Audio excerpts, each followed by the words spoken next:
It's time for TWiG This Week in Google. 3 billion users strong. Facebook says no more news for you, Canada. We'll also talk about the move from TV to online advertising, a big gain for both Facebook and YouTube. And it's the end of the line for the incandescent light bulb. All that and more coming up next on TWiG. Podcasts you love. From people you trust. This is TWiG.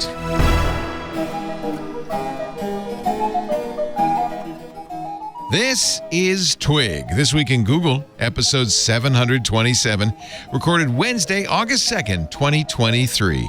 Blame it on the Osso Buco.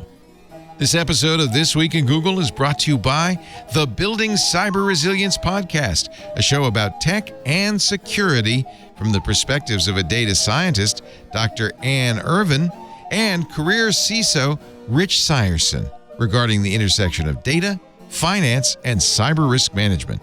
Search for Building Cyber Resilience on Apple Podcasts, Spotify, or wherever you listen to podcasts.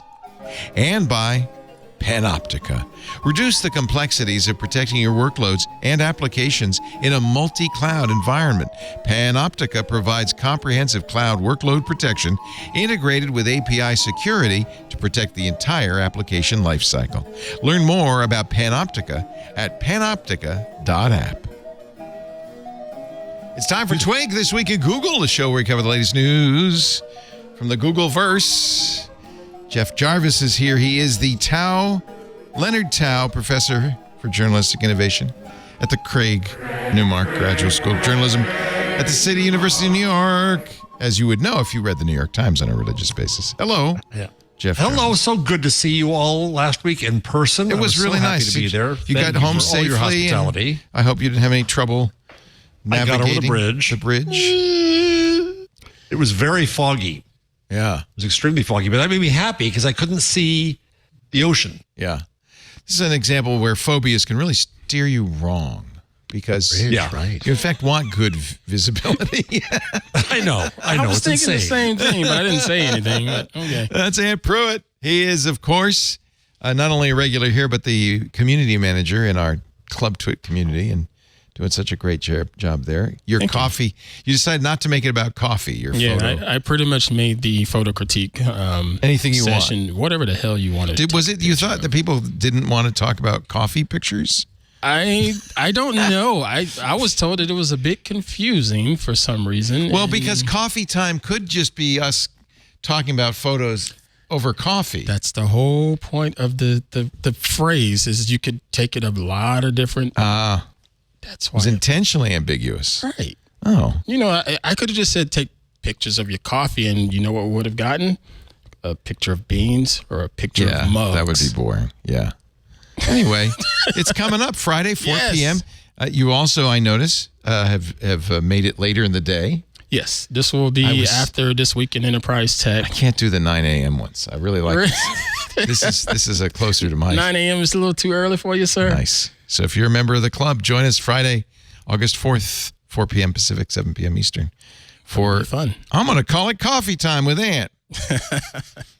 And we have lots of other events coming up. I'm looking forward to that photo walk, too. That's and by the way, speaking of future events, I was going to email Mr. Jarvis and Searles, but I have you here, too. I want to do like a triangulation of you, Mr. Jarvis, and Mr. Searles in December. We have plenty of warning. Yeah. Okay. We didn't we, Jeff? A couple of years ago for our TWiT holiday episode, we did the old guys.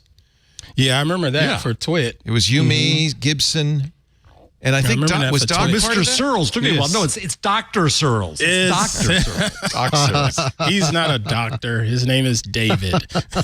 Oh, really? You know it's what? so funny. I never knew his real name. His name is David. I've always called him Doc. It's Doc. It's Doc. Stacy has the week off. I didn't want to know that. Yeah, I know. I don't. David. No, I know. He's Doc. He's Doc. Yeah. Yeah. You're grumpy. I'm dopey, and he's Doc. And he's Doc. Yeah. There. Well, stay tuned. I will be in touch with the three of you with the date. That'd be fun. I'd love to do that. Yeah. Maybe we'll make it our holiday special. Old farts, yeah. To kill two birds with one stone. Hey, Stacy has the week off. She'll be back next week. But she She sent us a note saying, I had reserved a camping site and it came through, so I'm going. Hey, vacation season. I'm going. Unexpectedly went through. Stacy with no IoT. No Stacy IoT. with just nature. There's no IoT in Stacy. But filling in for Stacy, the wonderful Glenn Fleischman. Yay! From Glenn.fun. Hey. He is right now working on Shift Happens. This is exciting. It's getting close. Oh my gosh, it's such a big book. I just spent 2 weeks in Maine, about 100 hours on press with the author, with Marcin Wishery, watching the thing come off in pages. So the whole thing is printed now. I mean, I left and it actually didn't hit me. I was staying with a friend for a couple days afterwards, and she said, "So it's all printed now." And it's like, oh, yeah, it is. It was It's just not bound. It's printed but unbound. It's about one of the 2 volumes is at a bindery in Massachusetts now. I mean, it's like a war effort. You know, we have all these huge pieces, and just seeing the massive, it was 300,000 sheets of paper went into this thing, like large feet by feet sheets. Wow. And, Leo, if you go to Marcin's Mastodon, okay, he has a whole set of pictures from the event. Oh, it's great. And Glenn can annotate them for us. There's a lot of pictures of us frowning at pieces of paper and pointing, and looking at then photos of like several people standing around all pointing at a thing and frowning, and there was just a lot of looking at things through loops close up, and anyway, it's wonderful, and I learned so much about offset printing and how it's done today. It's going to inform all my future projects. So it was exhausting and great. Oh, he has put up a ton of pictures. Name something you learned. Wow. I learned that, modern presses, the folks who went to a press that's not that old, it's only a few years old, and it prints, like a lot of presses, called a perfecting press, which means it prints 2 sides. And so it prints 4 colors on one side, that it has this very clever thing that flips the paper very gently and prints the other side with 4 colors, but it can do that at a rate of up to 13,000 sheets an hour. So the paper's going whoo, whoo, whoo, whoo, through this machine, even though it's doing 8 colors and flipping it in the middle. And it's also doing a UV treatment. There's a dryer, so it comes out. The ink is cured and dried, and it's basically a finished page. And I've seen smaller scale efforts before, but they have this huge Star Trek console at the front that lets them see all this registration work's going on, what the ink's being delivered. There's a scanner, so they run it through to check that the registration, the colors are all aligning, and they have so much dynamic control over this thing. The digital has really crept into this very, very analog process, more than I understood viscerally, and now I've seen it and touched it. So that's super exciting. You delivered PostScript files basically that became PDF. plates, PDF, a real old PDF that then became plates. But then in the press, they can adjust all kinds of things. Yeah, they put the plates so you start with digital files, you go through proofing stages, but it's all digital or printed out through digital printers, and then they print out these huge metal plates that are exposed by laser in a giant machine, and they put the plates on the press, and then you've kind of you've glued it's the glue between the digital and the analog, and the press plates are then, they put ink on it, and you see what comes out, and you kind of adjust things on the fly as you need to. How many sheets do they have to put through before they feel that they've got it make ready enough that it's good? Hundreds. They go through a lot of spoilage. Yeah, and then they take the sheets they printed and they run them through for the next, called make ready, these early sheets that just are getting the press up to speed, getting things registered. It's like a ship, these presses. There's people at the far end and people at the front, and they have an intercom to talk to the person feeding the paper at the rear, because they have to communicate. No one wants to get mangled in the machine. Oh my goodness. Yeah. Here's the best thing. How loud is it? It's not super loud, I would say. It's actually, it doesn't feel that industrial. What kind of when press it's running is full it? speed. Is it lithograph? What is it doing? It's a offset printing press. So it uses offset lithography is a planographic process. So it's flat, and when you expose the plate, some areas attract ink and some attract water. The areas you want to print attract ink. And so as the plates are inserted into each of these units, prints a different color, and as they roll through, water washes them, and then ink is ladled on, and the ink is rubbed basically by pressure onto a rubber blanket, and the rubber blanket rolls onto the paper where it offsets onto the page. Wow. And it's called offset printing because the plate doesn't touch the paper. The rubber It's blanket incredible. does. And there's like 26 ink rollers that all connect for each of these units to avoid having patterns, to avoid harmonics in the ink. It's just every part of it is fractally fascinating to me. At least. Fractally fascinating. Could be a show title. Could be. Very nice. Well, I can't wait. Is it too late to order? You can still order copies. We have copies left, and they should ship. We're planning on September. The first copies will be out the door. I wanted to mention that I've checked off one box on my TWiG scorecard, which is I met Mr. Jarvis in Haverhill, Massachusetts, in the flesh. Yeah, so that was a lot of it. He's a very tall man. Do you know how tall Jeff is? You've seen him. Yes, we know now. So I should mention that if you go to Shift Happens and you go to the project updates, you can see the images. Oh, there it is. Of the printing. That would have been a lot easier for you. Oh, I didn't know he's posted that. That's great. Yeah. Fantastic. So, lovely people at this place. Lovely thing. And I brought back some printed sheets just so I'd have something to look at in the meantime. But we're gonna have sample copies of the books in our hands shortly. Bad gray. We wrote bad gray. It was just so for those of you much. on audio, if you go to Shift Happens, you'll see the photos we're talking about. Yeah, very nice. Very nice. Shifthappens.site. Shift Happens. So that's cutting off the bleed. Oh, that's for the trim. Yeah, all this stuff. Oh, that's beautiful. I would love to have that as wallpaper. Oh yeah, right. So this is the color test strips that are on the edge it's of all the print. bars.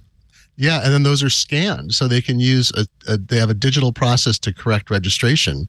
So they scan sheets as they come off, and it takes like 3 people to run the press. Like 2 people could run it, but really there's a 3rd supervisor, and then there's 3 generations of the family that run this company. The oldest is 90. He still goes in every day. They do not use a UNIVAC to control the machines. This is actually a page from the book. You can see the color shifts in some of this. I don't know if you can see it. So if you hold there for a minute, Leo, because when we went to the Museum of Printing, you see the old huge scanner, right? A scanner to scan an image is as big as your studio at the old cabin, right? Wow. It's like 15 feet long or something. Yeah, exactly. Insane. And all you do is get a set color separation. So you get the 4 colors, and that's one of the plates for one of the colors going by. And that's how we, moved to color printing. And it was an amazing So moment. people might say $150, that's a lot for this book. But first of all, it's several volumes and a slip cover. It's beautifully, it's 4 color. But I'm thinking this must cost a heck of a lot just to make. it.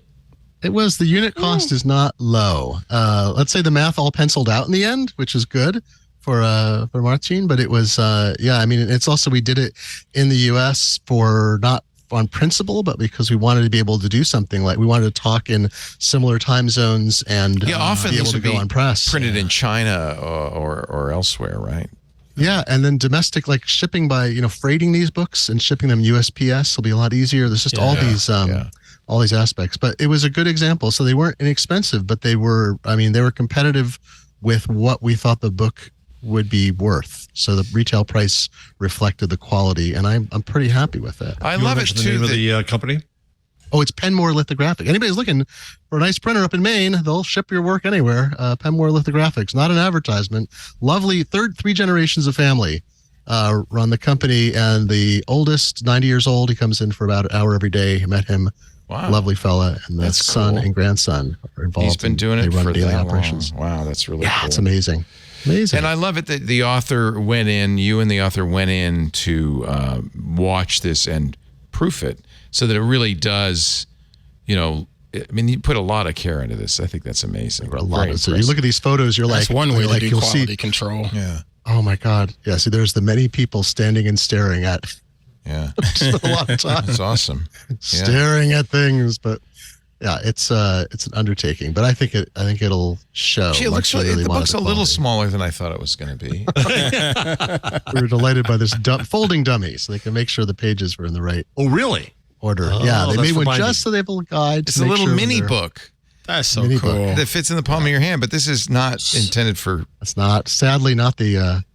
So behind me, I have some early printing manuals, and getting the right when you're doing multiple pages, on a one-time impression, to get the right pages, the imposition it's called, in the right place is a really complicated thing. I have a little description in the Gutenberg parenthesis about if you just take a piece of paper and I have you fold it and then cut it to give you a sense of what imposition is like. Wow. Good. Great. 6,750 units printed and on their way to the binders. Printing 6,000, but they have to print 6,750 good sheets because there's going to be wastage at every stage. So we don't know how, in binding and more than 10%. Wow. Incredible technological, physical operation. What did it smell like, Glenn? It doesn't smell that much. The modern inks, Really? they're dried. It was super hot. It was in the 80s every day we were there, and they're running a blast furnace at the end to dry the ink when it comes off. Oh. And then it's cured by ultraviolet light, which is kind of a newer thing. So it comes off, It's totally dry. It doesn't really smell that much. It's but you kind get of a little cool new book smell, but for somebody who's a master of the past forms of printing to see the latest state-of-the-art printing. Oh my gosh. It's cool. So exciting. Quite jealous. I would have loved to have geeked out on that. Yeah. Next time, there'll be future books, I'm sure. Oh, yeah. Well, let's get to the thrilled to have you, Glenn. Can't wait for my copy of Shift Happens, and congratulate Marcin for getting it out. And you, of course, were instrumental in having it happen and the Kickstarter and all that. I think it's really great. Very pleased on your behalf. Now, meanwhile, in Canada, Oh, boy. you ain't going to be getting no more news. Meta is already blocking news in Canada. This is over that bill, C-18, which is passed and is law. And in response to the law requiring internet giants like Meta and Google to pay news publishers, Meta has said, that's it. No more news for you. No soup for you. The Non-Online News Act. Canadian government immediately denounced the move as irresponsible. What the hell? Wait a minute. No, that's not. No. Irresponsible was the bill. Right. The consequences are inevitable. So there was no one in these meetings that said, you know what could really go wrong here if we propose this bill? Oh, they were told. They were told, including by publishers. Jeff Elgie, we talked on the show before, tried to warn them. Lots of others tried to warn them. Google, Lord knows, tried to warn them. I watched testimony by Kent Walker and Richard Gingras before the Senate committee, and they were warned. And now it's going to hurt like hell. But I think what's going to happen is the minister of whatever in charge of the stuff is trying to back up now and say, well, we'll fix this in regulation. If they put a cap, I think Facebook's news has gone for good. I think Facebook is going to say, hallelujah. Yeah, they don't want to do this. Parties. Yeah. That's all we want. Nothing controversial. So Just let me gets us in trouble. Let me get this Get us straight. out of that. Because I don't have a Facebook account, but if I said I wanted to share a link to a New York Times article about my friend Jeff Jarvis on Facebook, could I not do that? I guess not. Wow. And let's not forget that most of the links that, I'll put it differently, all news organizations link to themselves. Yep. And they can't do that anymore. This is what Rachel Curran, Meta's head of public policy in Canada, said. News outlets voluntarily share content on Facebook and Instagram to expand their audiences and help their bottom line. In contrast, we know the people using our platforms don't come to us for news. Meanwhile, Canadian Heritage Minister, it's fitting that the Heritage Minister would be the one who's complaining about all this. Back in the day, Canadian Heritage Minister Pascal Saint-Onge, who is in charge of the government's dealings with Meta, said this is irresponsible. They would rather block their users from accessing good quality and local news instead of paying their fair share to news organizations. And I guess that's where the disconnect happens. Right. What's their fair share? What do you mean? Well, here's the beauty of this. Here's the great irony of this, right? The platforms were told your links are worthless. Only our content is worthwhile. Now that the links are gone, they're screaming bloody murder because the links were very valuable to them. Yeah. We're going, Jeff, this is much more extensive than the Australian thing, right? This is so the Canada didn't want to use the Australian model, the amended model in Australia. They did after they tried something similar. So they already knew what could happen. They'd seen the outcome, and the Canadian government said, we're going to go ahead with this thing that already failed in a country with a maybe similar aspect as ours. They went further than Australia. They did use Australia as a model, but in Australia, the weird thing is, Glenn, that there was a kind of a trigger. And the trigger didn't get triggered. So that the money that Facebook and Google pay to publishers in Australia is voluntary. They were not forced into negotiation They were not forced into anything. And so in Canada, it was different. It was, no, you must negotiate. And if you don't, we're going to send you to arbitration and you're going to pay through the nose. And so this time, the only option that the platforms had was to say, well, no, then we're not going to have news and there's nothing to negotiate. It sounds like they just want a free ride.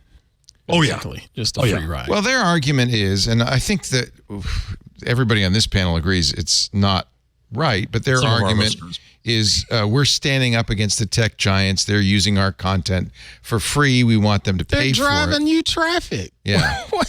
Yeah. And what they miss, the point they miss is these are private businesses that can make the business choice, which they have, not to drive that traffic because we don't want to pay for it. All right.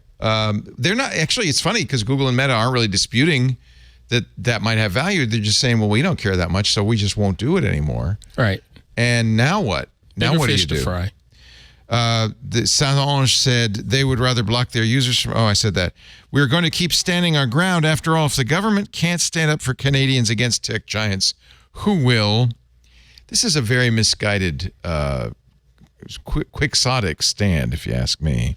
Well, isn't this the whole push-pull about it's both about where the value lies, but it's sort of about where the money goes. And I know publishers have been angry for decades, since the rise of, let's say, Craigslist even, our friend Craig Newman, that any money that they deem as belonging to them as a media company is shifted to some online source. And sometimes I think it's justified when there's or I shouldn't say justified rather, but they're right to feel like, something happened and the value we're bringing, like having articles, is being used by somebody else. They're taking the text, they're previewing it, they're doing something that reduces our ability to, bring in revenue. But I feel like there's always a sense of like, well, we're obliged to receive that revenue because we do it. On the flip side, how did Twitter and Facebook and other companies rise? Like, where does their advertising revenue come from? At one point, it was because people went there to read some parts of news or discuss news. I feel they sucked a lot of value, a lot of advertising dollars off of newspapers in particular. But I don't know, you can't put the genie back in the bottle, but is there a way to produce something that's fair, that doesn't simply say, well, you just give billions back to media companies? Well, what they were trying to do, what Google was trying to do, was to say, we're doing Showcase, we're giving grants. They were trying to say a few things. One, we need a cap on this. You can't say that there's some formula out there that we don't know and we're going to have to agree to, and we don't know where the end of it is. We'll pay some money to news for the benefit of news. We're a good citizen. We'll do that. Yes. The second thing Google said to them was, the government shouldn't really be involved in this. Why don't you set up an independent organization panel that would decide who's in and who's out? Because that's a huge issue, right? Because the largest newspaper company in Canada is controlled by a hedge fund, American hedge fund.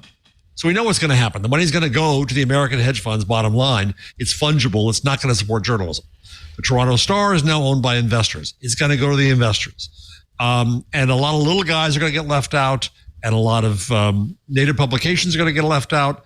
And so why don't you have a separate organization that can adjudicate all this? And the government said, no, both. We're going to do it our way. Well, now, I think they're going to try to back up and write regulation around this law that gets around the worst of it, find a way to cap and come back. And Google, I'm going to predict, will probably come back to the table because, news has some benefit to search customers there. Yep. But Facebook, I'll bet, is never coming back. Facebook's going to say, thank you very much for letting us prove how much we don't need you. Meta has said that links, according to Reuters, to news articles make up less than 3% of the content on its users' feeds and say it lacks economic value. So you're right. It may be a value to Google, but it isn't a value to Facebook. It's just a pain in the butt. And the value to Google is limited. The value to Google, I think, is between 4 and 6% of stuff. And so most of it is not. And there's other places you can go to find news. You can go, fine. You want people to go straight to your homepage? Fine. Let them go. And wasn't there a survey that basically said that most people aren't getting their news from social media, be it Facebook or what have you, that they're actually going to the source more so than... No, they're still going to the social media, but they're getting linked to the sources then. And so Jeff Elgie, who we talked about 2 weeks ago, said he will immediately lose 50% of his traffic for Village Media. because it's shared on Facebook first. Yeah. That's what you're saying. Yeah, Okay. Facebook and Twitter. And This sounds like fighting a battle of years ago where, page views were the thing. And now most publications want subscribers. And you'd think they'd maybe want to do anything that would produce a stickiness for someone to pay that fee. I mean, are page views worth that much? Glenn, that's what I love about you is your innocent view of the world. Yes, you're absolutely right. But they also want bakshish. Yeah. It's the same exact conversation going around AI and copyright right now. Barry Diller and company are out there saying, we want billions from these AI companies, even though there are doctrines of fair use, and even though the AI is transformative, and even though there's no necessarily clear copyright case. They see it's like the cartoon animals with dollar signs in their eyes going round and round and round and round and round. So yes, they want subscribers. Yes, they want to build relationships. No, they don't know how to, and still they want bribery money, blackmail money. It's not, obviously, if Google or Facebook published the entire article so that you didn't have to read it anywhere, you could read the whole thing on Google or Facebook. Yeah, there would be some legitimate concern about that. They pay for that. They license it in News Showcase now. Yeah, they license it. But it's a little snippet, and it's really not enough to keep you from going to the site unless. Here's the irony, Leo. I did tests years past where actually the longer the snippet, even unto a full article, is the best ad and has the highest click-through. Sure. Well, I think, what next you go after social networks like X or Threads and say... Can we agree not to say that ever again? No, I don't want to say Twitter because that's a copyright of ours. We're just going to say X. I'm thrilled. Are you kidding? I'm thrilled. It's X. Let Elon... There's another one. Let him... He wanted it. Let him stew. Let him stew in it. Why is Lisa looking at me through the porthole? Because I guess she agrees. I thought your mic is about to get cut. What you probably read, Ann, was an interesting science article that came out this week that found that, in fact, social media does not really polarize people. They were studying Instagram and Facebook to study the effects of social media on the attitudes and behavior of users during the election. Jeff, you read these originating papers. Can you summarize? Yeah, this is a project run. Quick little background, if I may. So Talia Stroud and Josh Tucker, Talia is at UT Austin and Josh Tucker is at NYU, are brilliant researchers in this. They've been working in this area. There was a project called Social Science One, in which Facebook was going to share data with researchers. It was a disaster because Facebook couldn't figure out how to do it by protecting privacy. Some of the data turned out to be wrong. It was a mess. This is a reset. They came back and 17 researchers worked with Meta, receiving no money from Meta, absolute independence, but Meta researchers also worked with them. They couldn't get the raw data because of privacy reasons, which, we can debate that around Cambridge Analytica precedents here. They're going to do a total of 12 papers. These are the first 4 papers that came out. And so they found, for example, that people say, well, it's the algorithm that's causing all of this mess, right? So they gave people for 3 months, who, by the way, were consented to this test. They weren't just guinea pigs. They gave people for 3 months as a group purely reverse cron, the thing that Leo has been screaming he wants. Well, results were that they actually used it less because it wasn't as good a feed to them, and it had no impact whatsoever on their political views or differences. Well, if it's not the algorithm, then it's this damn sharing thing. It's making things go viral. That's what's wrong. Yep. So they tested, showing people nothing shared from their friends. Also, no impact at all. And I believe in both cases, they saw more disinformation than before. Now, there's a lot of ifs and ands and in this research, and there were 2 other papers that were interesting as well. But generally, the reflexive knee-jerk response is, it must be the algorithm, kill the algorithm. Well, let's test it. Let's do some real research. And the research says, not what you think.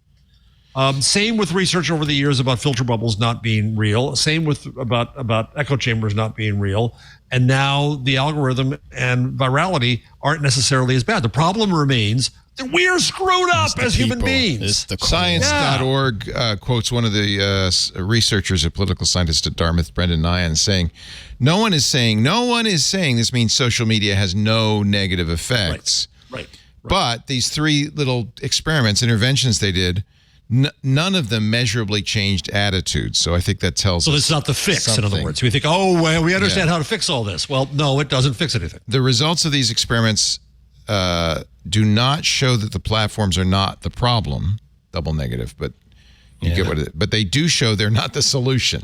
So that's important. This isn't saying, no, people aren't influenced by the platforms, but we can't modify the algorithm in such a way that it makes people not be less influenced. Well, it also says, the problem is the research we don't have is to have and this is, I've talked to Josh Tucker about this a lot, is we need the data to get somebody's full sense of their full media exposure. What stupid podcasts do they watch? Yeah. What stupid websites do they I go think to? you could argue What 24. TV You could tell what your political slant would be from which 24-hour news channel you watch. Yeah. True. And you bring that to Facebook and you share that. Right. The other thing that they did was they looked at things that were fact checked, and sorry folks, but it's asymmetrical as hell that the disinformation is shared on, guess what, the right. Yeah. They bring it to the platform. Yeah. I mean, it's very puzzling to me when you see the polls and you see, for instance, Donald Trump matching Joe Biden. Even some of the people polled say, even though he's being accused of crimes and maybe even is a criminal, we're still going to vote for him. And it makes you, for people on the left like me, to go, what the heck?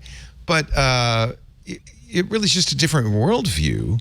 When you see Scott Adams, the Dilbert cartoonist, Xing on X, well, the big news story, this whole Donald Trump indictment is just to hide the fact that we've got some testimony on the Hunter Biden story.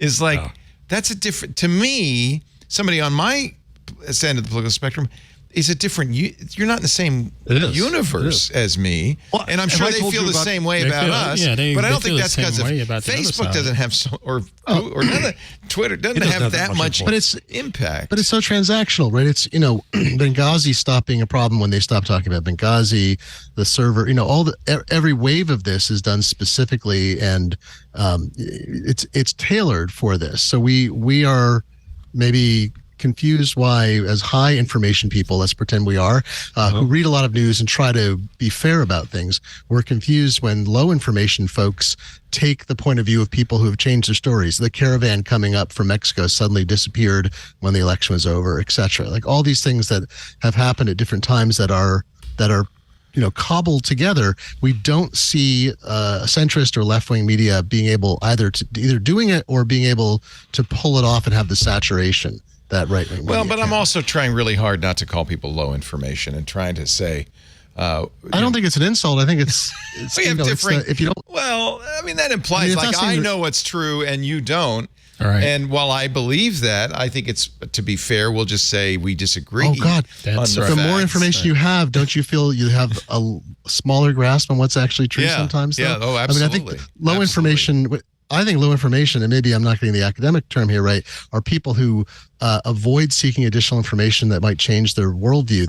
They typically are single sourced, or they use whatever, and they take that as a way to sort it out for themselves. It makes sense because I'm not seeing opposing points of view. Yeah, and high information, you take in lots of viewpoints, but that can be, dramatically more agitating and confusing. And there are plenty of people who are high information folks. It's just that there tends to be this stressed out because they got so much information coming to them. Yeah, exactly. Well, it's the Dunning-Kruger effect, which is the more you know, the less you know, and the less you know, the more you know. Right. The more more confident you are about it, the less you know, the more confident you are. You know the most.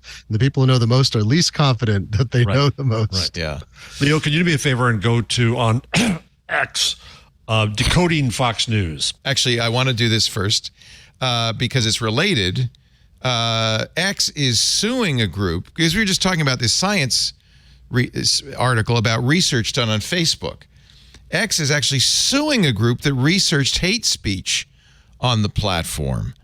Mr. Free Speech, Mr. Free Speech for all, Mr. Absolute Free Speech. They say by investigating that, you created a scare campaign that drove away advertisers. I don't even think they're saying in this lawsuit, oh, there isn't any hate speech. I think they're just saying we just don't want you to access our content. X thinks that all of that stuff on X is theirs, not ours, because they have the platform. And as a result, they're actually saying it's a violation of the Computer Fraud and Abuse Act, which is really an inappropriate stretch. They're suing the Center for Countering Digital Hate.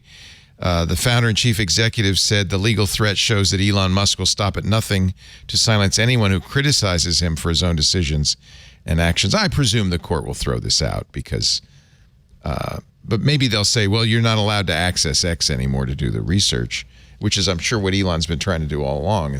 But I don't know what precedent that LinkedIn case has in this case.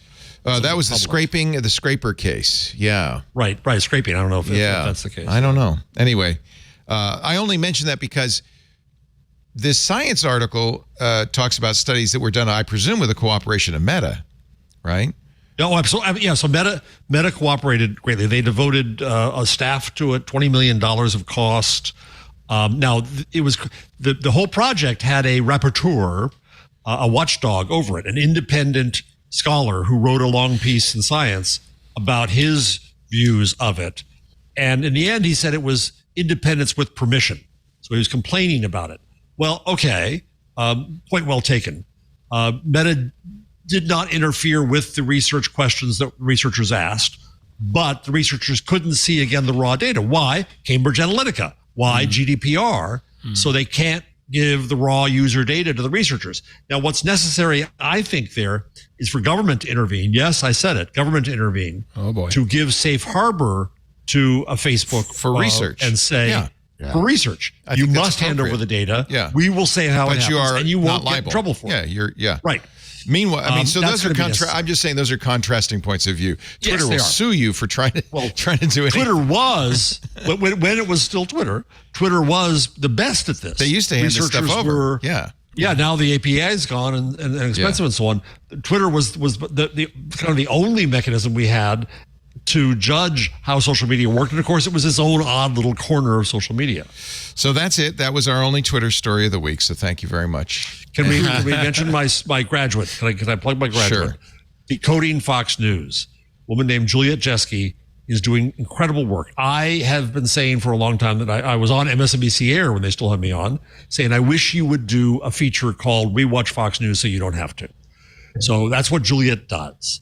And I helped fund it from my center at the school to get going. And she was the one person out there who quoted Greg Gutfeld's obnoxious statement about the Holocaust, such that the White House responded to it. And she's getting huge attention right now. She's brave as can be because, of course, they go after her regularly.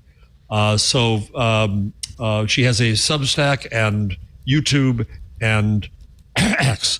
But look at Decoding Fox News because the point of it is we need to look and see what that part of America is seeing and not seeing. Right? The morning after the indictments of the former president, I turned on Fox News, and what were they talking about? One guess, Hunter Biden. Yeah. I turned on Gutfeld the other night when the Trump indictment came down. I guess that was last night. Feels like a year ago. Yeah, boy, doesn't it ever? And yeah, they were talking about Hunter Biden and not at all about the Trump indictment. Gutfeld is really it's an entertainment show. It's supposed to be funny and humorous, and he's actually fairly funny. But from the Fox point of view, it's kind of an interesting thing. Yes. It's a phenomenon that also needs study. On our cable, it's right next to CNN. So Lisa will say, well, let's just see what they're saying. On the other side there. And I think that's another way to do it. But you can also look up Decoding Fox News. She has a podcast. She has a Substack. Sounds like a good. In the podcast, does she play clips? Oh yeah. And on the video, she does clips quite a bit. Yeah. She put up the Gutfeld clip, and then he accused her of selective editing, faming her. So she put up more. Oh. Yeah.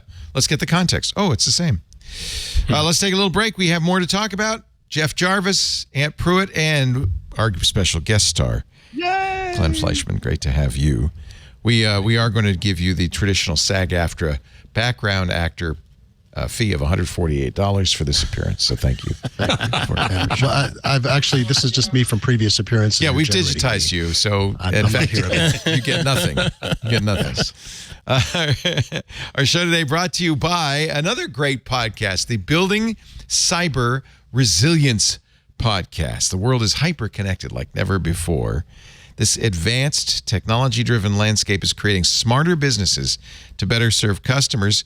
But as you know, this territory also comes with threats. The hosts, fantastic host, by the way, Dr. Ann Irvin, she's a chief data scientist and VP of product management at Resilience. And her co-host, Rich Sierson, is chief risk officer. They talk about the positive outcomes of developing risk management and utilizing data science across industries to create a smarter business. Data science to me is fascinating. And to tie it into the fields of risk management and cybersecurity really is an interesting kind of synergy. They meet with the top experts and innovators in these fields to discuss the changing cyber landscape, its constantly evolving risks. They talk about how businesses are beating the bad guys, how businesses are managing risk and crisis without impacting the value to their customers. The Building Cyber Resilience team answers these questions and more. They just did one that you might be interested in on AI. Will ChatGPT replace the underwriter? They talked to the chief strategist of AI and machine learning for, get ready for this, the U.S. Department of Defense, the DoD, as well as the CRO of Symmetry Systems. They discuss how AI is being used for cyber attacks, how it affects defense and defensive roles in security. Really interesting stuff. Learn how you can build a cyber resilient organization. Building Cyber Resilience. Search it on Apple Podcasts or Spotify or wherever you listen to podcasts. We'll put a link in our show notes too at twit.tv/twig, so you can just click that. I think a really great subject and a very well done podcast. Thank you to the Building Cyber Resilience podcast for supporting our podcast this week in Google. Cyber resilience is something that our friend Craig Newmark cares deeply about. Yeah. I was unfamiliar with the term until I started listening to the podcast, and that makes a lot of sense. It's very interesting. Because you can't say, let's build a brittle wall. You have to be resilient. It can't be, it has to, it's like a tree that bends in the wind instead of a solid brick wall that just blows right over. Mm-hmm. We got some results from Google, the quarterly results. And yeah, one of the most interesting one to me was how well YouTube did in advertising. Did we talk about that last week? Did we? All right. We talked about some. Well, and let me just throw this in. This is an article that came out yesterday from The Information, Sahil Patel. Oh, okay. So this is a good follow-up. Yeah. The follow-up is Hollywood's pain is YouTube's advertising gain, because Google's been pushing very hard into live sports. They got the NFL games starting in September on YouTube TV. Top executives at several ad agencies told The Information they're going to spend 10 to 20% more with YouTube this fall than they did last year. Now, you couple that with a statistic that traditional TV networks are saying advertising is down 15%. It looks like a good amount of that money is moving away from traditional television and into YouTube. So that's, I guess, very good news for YouTube. There's a $70 billion a year market. Television advertising has been, dominant forever.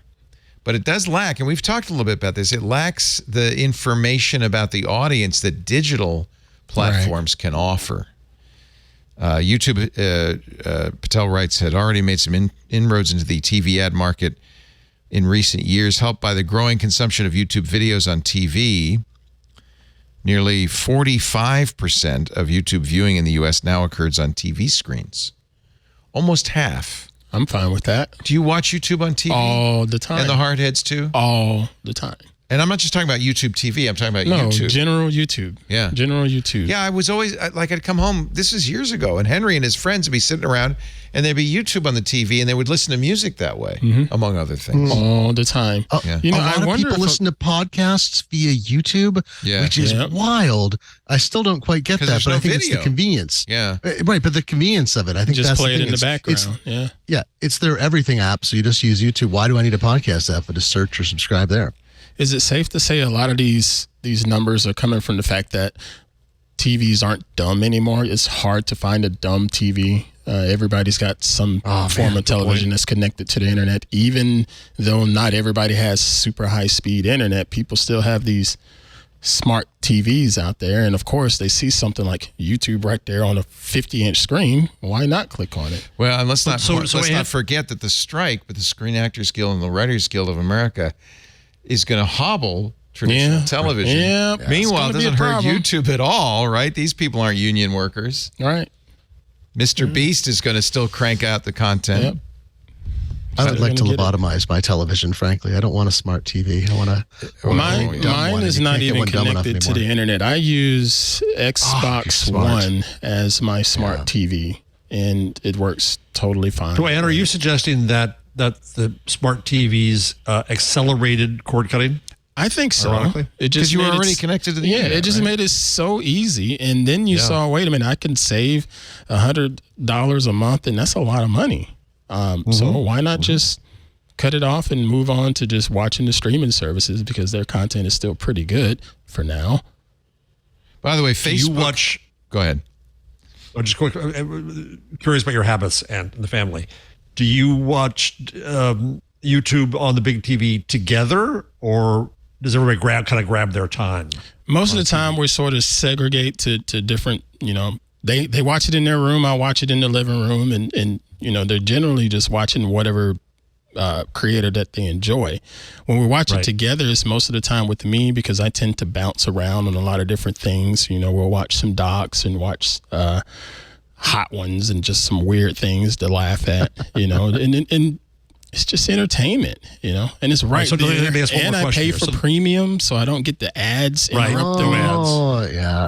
On the fence with that. Yep. So men are accused of being horrible with remote controls, and women just want to, slap their hands down.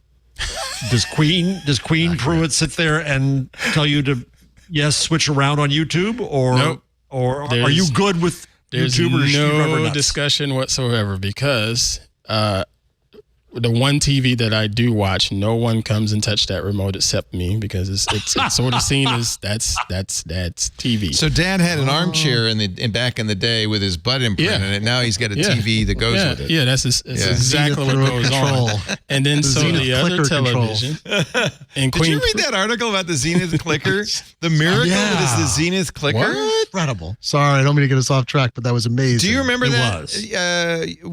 Some of us, not Ann, are old enough to remember. So it was a box with only 4 buttons. Yeah. The buttons were really limited. One was to turn the volume up. One was to turn the volume down. One was you could only go up on channels. Right. I can't remember what was the fourth one. Was it on, off? Probably power. It might have been on, off. So it didn't use a battery. It wasn't radio. It wasn't line of sight. How do you think it worked? It was all wired? Nope. Oh. This is a little puzzle. Apparent. It had inside, so you'd press it, and you remember, Glenn, it would do like a little. Yeah, it made a weird little clicking sound. That's where the clicking came from. The name Clicker, right? Clicker. Yeah. You would press it, and inside the box, there were little metal chimes. It was like a tuning fork kind of thing, or like a It would play an inaudible tune. It was such a high frequency. Yeah. It was ultrasonic. Ultrasonic polyphonic. There's the episode title.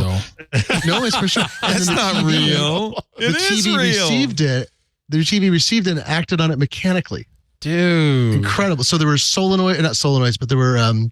I've forgotten the term. It's in the article. There was solid state circuitry that when it received it, it would actually produce on the TV. A physical because it was powered, but the remote didn't have to be. Wow! By pressing a button, you set off a spring-loaded hammer that struck a solid aluminum rod in the device, which rung out at an ultrasonic frequency. Oh my God. Each button had a different length rod, so a different tone, and the TV was able to decode that. There was a microphone in the TV. And to our ear, when you push the button, it did click. Yeah, little, click. yeah, But it was more like a thump. dogs would start going nuts. I did not know. It wasn't widely known what was going on. It was just magic. On off. That's crazy. I'm sorry but that's as smart as a TV I want. I could hear ultrasonic, 4 ultrasonic commands. Give me that. That's all I want. Brad wants his Sylvania back. Maybe upgrade to a Zenith. Wow. Wait a minute. Here actually they have video. Let me see if my audio's on here. Let's see. Zenith Clicker. You can hear it. Incredible technology. There it is. Yeah. There it is. That sounds straight like up a stapler. like a toy you get out of Big Lots. But it's playing a tone that you can't hear on a little aluminum rod. Dude, that's crazy. GEC. Yeah. Amazing. And the actual buttons, I was wrong. There was channel goes down, channel goes up, volume mutes, and then off and on. So you could change the channel. You couldn't change the volume. You can only mute it. I had a TV in that era. My family, we had a TV. We didn't have a lot of money. Sometimes the color would go out. We had to hit the side of it, and the color came back. Not making this up. Yeah. They used to sell. I remember getting in trouble with my father when the first color TV arrived in our house. If you played with the dials, which of course was fun, right? Yeah, everybody's green. It was like doing this on me, right? And you do that, and it was fun to do. And then the TV's not aligned anymore, and look what you've done. Everyone looks like all blue. He's all blue. Remote controls used to play back ultrasonic frequencies, says Grandma. Sure, Grandma, let's get you to bed. That's amazing. I love it. Very good. Anyway, that was a little sideline. Let's get back to the future. That's what I'm here for. Facebook. Ad revenue, its quarterly results came out this week, up 12%. Everybody, remember Facebook was saying, Apple's going to kill us. It was dead. We'll never be able to find ad revenue. Percent. This is from Next in Media, a Substack. Clearly, a good number of Facebook's 10 million advertisers are finding the platform to be effective. The company says it's due to an investment in AI. Here we go. I'm not sure if I trust Facebook since they said Apple was killing it and they're up 10%. But Reels is doing really well, right? They were forced to innovate, right? They had something taken away that they thought was easy, and they made a huge profit off, and they got lazy, and they have some challenge now. And apparently, they rose to some of it, at least on the revenue side. Yeah, you got to give until we find out if they were overstating results, which is not financial. Happened. I don't want to accuse them of that. No. Overstating click through and financial results views, from impressions. Yeah. Pivot to clickers. I think TikTok, Reels, Facebook, Google, these are all threats to the mainstream television. And I wish I could say podcasting, but no. We're not in that list. A good article that I wanted people to take a look at from IAPP.org, the United States Privacy Digest. A view from D.C. Adtech is built on a privacy fault line. Change is coming for digital advertising, challenging our long-term experiment in ubiquitous personalization. This could mean the end of millions of dollars of marketplace value, the author Kobun Zweifel-Keegan writes, or it could mean innovative, privacy-centric adaptations for advertising technology. He's talking about the kind of the tension between people who want our personal data to stay personal, right? And the demand from advertisers to get more information.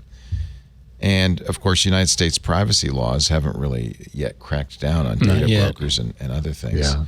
Apple's got a feature. Apple's got a feature coming in the new operating systems, an update to Safari that's coming this fall, that it blocks user identifiable fingerprinting and tracking, starting with, it's an advanced feature. It only is enabled for private browsing, and it essentially suppresses all URL-based link tracking. So all those UTM underscore codes. So if you're in private browsing mode, it won't use those, but you can change it as a user and change it from private browsing to all, and you can clip all link-based tracking. And Apple has cracked down on, over the years, every version of Safari just about has had an increased reduction in tracking. The app tracking was, app-wide across all of iOS and iPad OS, but this is Safari increasingly, as Google's trying to do its workaround effort, Apple just keeps saying, well, if you're going to play those games, we're going to just keep ratcheting it down because we don't make very much money off advertising. We make money off saying we are selling privacy. So, Mr. Fleischman, that's only for UTM links, not something like what we use for our sponsors. It'll be depends, right? So they said they're using it's Facebook, UTM, and some other popular links, but Apple is not fully disclosing at this point what they're going to block. So I expect they will, evolve patterns that they use to recognize. So over time, there could be more and more. But again, it's only initially by default. Users will get it only when they're using private browsing as a way to reduce user identifiability when they're specifically signaling they want to be anonymous. Okay. But it's the kind of thing that Apple could roll out to the everybody side as an option. Like, hey, do you want to have no tracking of any of your clicks anywhere? We did talk last week about the Web Integrity API, which is a stealth proposal from Google to really build in fingerprinting into Chrome. And this is actually relevant to this article from the International Association of Privacy Professionals because he says each day the targeted advertising infrastructure is inching close to collapse. Those who build and maintain the Adtech metropolis now face a decision. Shore up defenses around their strategic interests with slight tweaks. That's kind of what Google's doing, and creative legal theories, buying themselves as much time as possible, or rebuild before the crash. He says targeted advertising is on the way out. Not just individuals like you and me who run ad blockers and try as much as we can to defeat it, but to governments all over the world who are now really investigating it in the EU and elsewhere. Did you see what Meta is offering to do? No. So they say that they're going to seek, for Europe, they're going to seek consent for highly targeted ads. It's line 104. Yeah, no, we talked about that. That basically undermines everything Google and Facebook do. It's like if a user can say, no, I don't want to be targeted. The problem really, I don't think it's necessarily that Google wants to do this. I think advertisers demand it. I know this is our experience. We don't want to track anybody, but advertisers are saying, show us where we're making our money. Yeah, we won't get the ad buys because we can't compete with Google and Facebook. We don't, we give them as little information as possible, and it really is privacy protective, I believe. But they demand it, and honestly, they want more and more.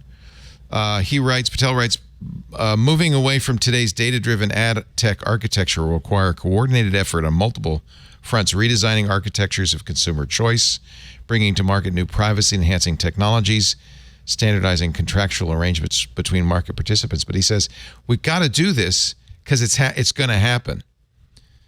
It's going to happen. And he talks about the IAB and its multi-state privacy agreement trying to standardize the legal conversation. That's not going to happen. You've got too many constituencies. The Senate Commerce Committee has 2 new Kids Online Safety Acts, COSA, which is a terrible bill. But this is because people want privacy, right? I think there's also because of the get ready Aunt moral panic around it. It's I think there's I got a bad feeling about this. That's good. I think there are 10 states now that have California was first with but there's 9 others. I was just looking it up literally this morning for an unrelated reason, and some of the laws won't go into effect until 2022 or 2024 to 2026. But I believe it's 4 or 5 states have laws in effect. But Montana, Utah, Texas, Virginia. These are not necessarily. This is not a blue-red state issue necessarily. It's more about how the legislatures in those states.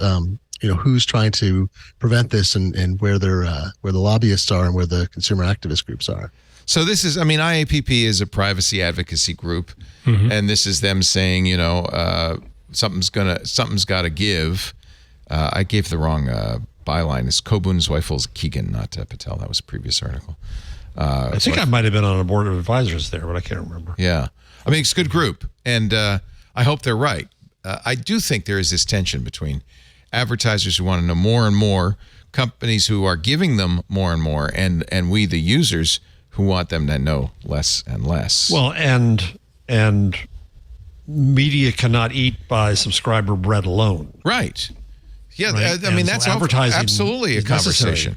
Now, actually, that's one of the things he says is don't conflate the two, that just because you can't have targeted advertising doesn't mean you can't have ad-supported media. In fact, I think we've had this conversation now on Security Now. We had it on Windows Weekly. I don't think there's a lot of evidence that you do have to have targeted advertising for advertising to work. And that's we need research on that. Yeah. I think that's something advertisers want. Nobody wants to argue with the person who has the checkbook. Right. And if they're demanding it, right?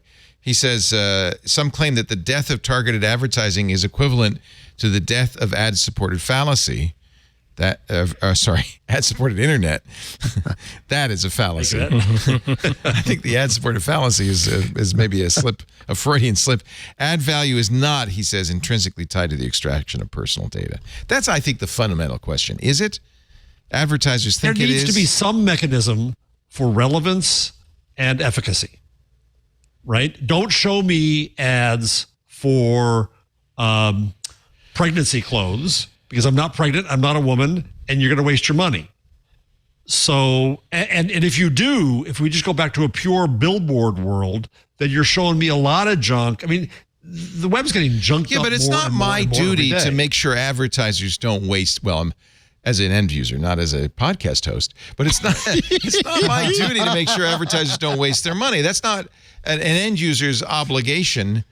Relevance matters. You may make the argument. I don't want to see. To me. I mean, we were talking on Windows Weekly. I see, for some reason, Instagram has decided I need T-shirts for fat men, and so I get a lot of ads for T-shirts. I just got those too. What's going on? How do they know? What are they trying to tell us? They just started showing up. I think that's actually, yes, okay, so that's targeted, and no offense, Glenn, but I think both of us probably should wear those.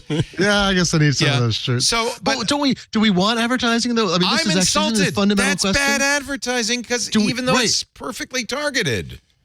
But this is Apple's privacy or it's a private relay feature they offer for their paid subscribers to iCloud Plus.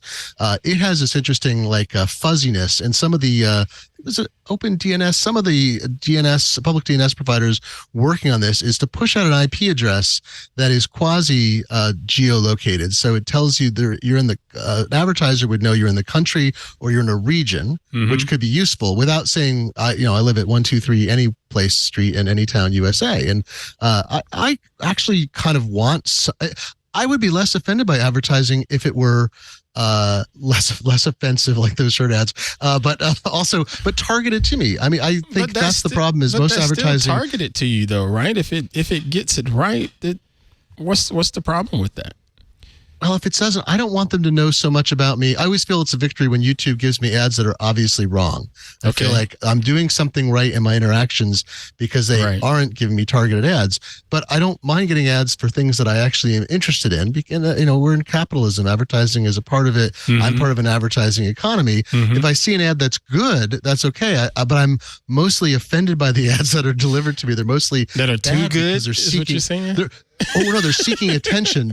Like, my family, we stopped really watching cable or broadcast TV, I don't know, 15, 20 years ago, and just kind of did some cable channels that didn't have ads or muted them or were watching streaming and whatever. So my kids grew up without ads, and it's funny to watch them interact with advertising because they basically treat it like an interactive medium where they're just continuously talking back to the ad if they see one. And they're so critical of it. And we watch ads. Sometimes we'll be watching something. Well, this is a broadcast thing. It was taped from, I taped it off the air, and it'll be like, oh my God, let's watch these ads because it's so hard for them to get attention now. They're like screaming. They're showing incomprehensible images they've learned from YouTube. So something is deeply broken, and targeting certainly didn't solve that, right? No, it didn't. All right. I really can't do Leo an can ad take a right now, deep breath can I? after all. I can't. Well, I want to do an ad, but I can't.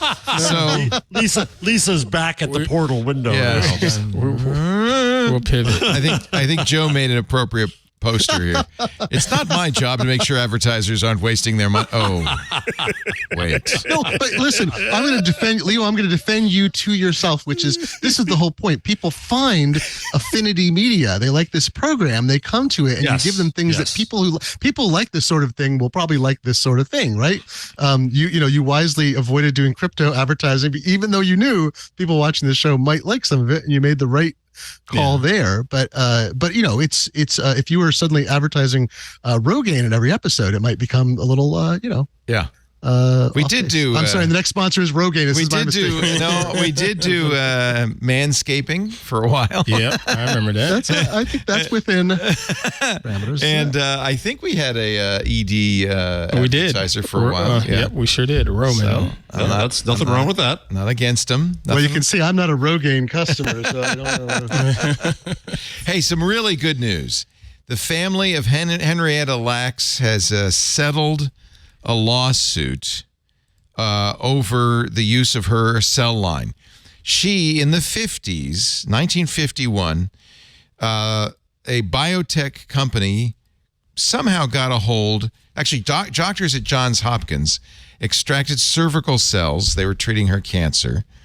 A physician at the hospital noticed that Henrietta Lacks cells reproduced at a very high rate and started actually cultivating them to use for medical research without telling her or her family.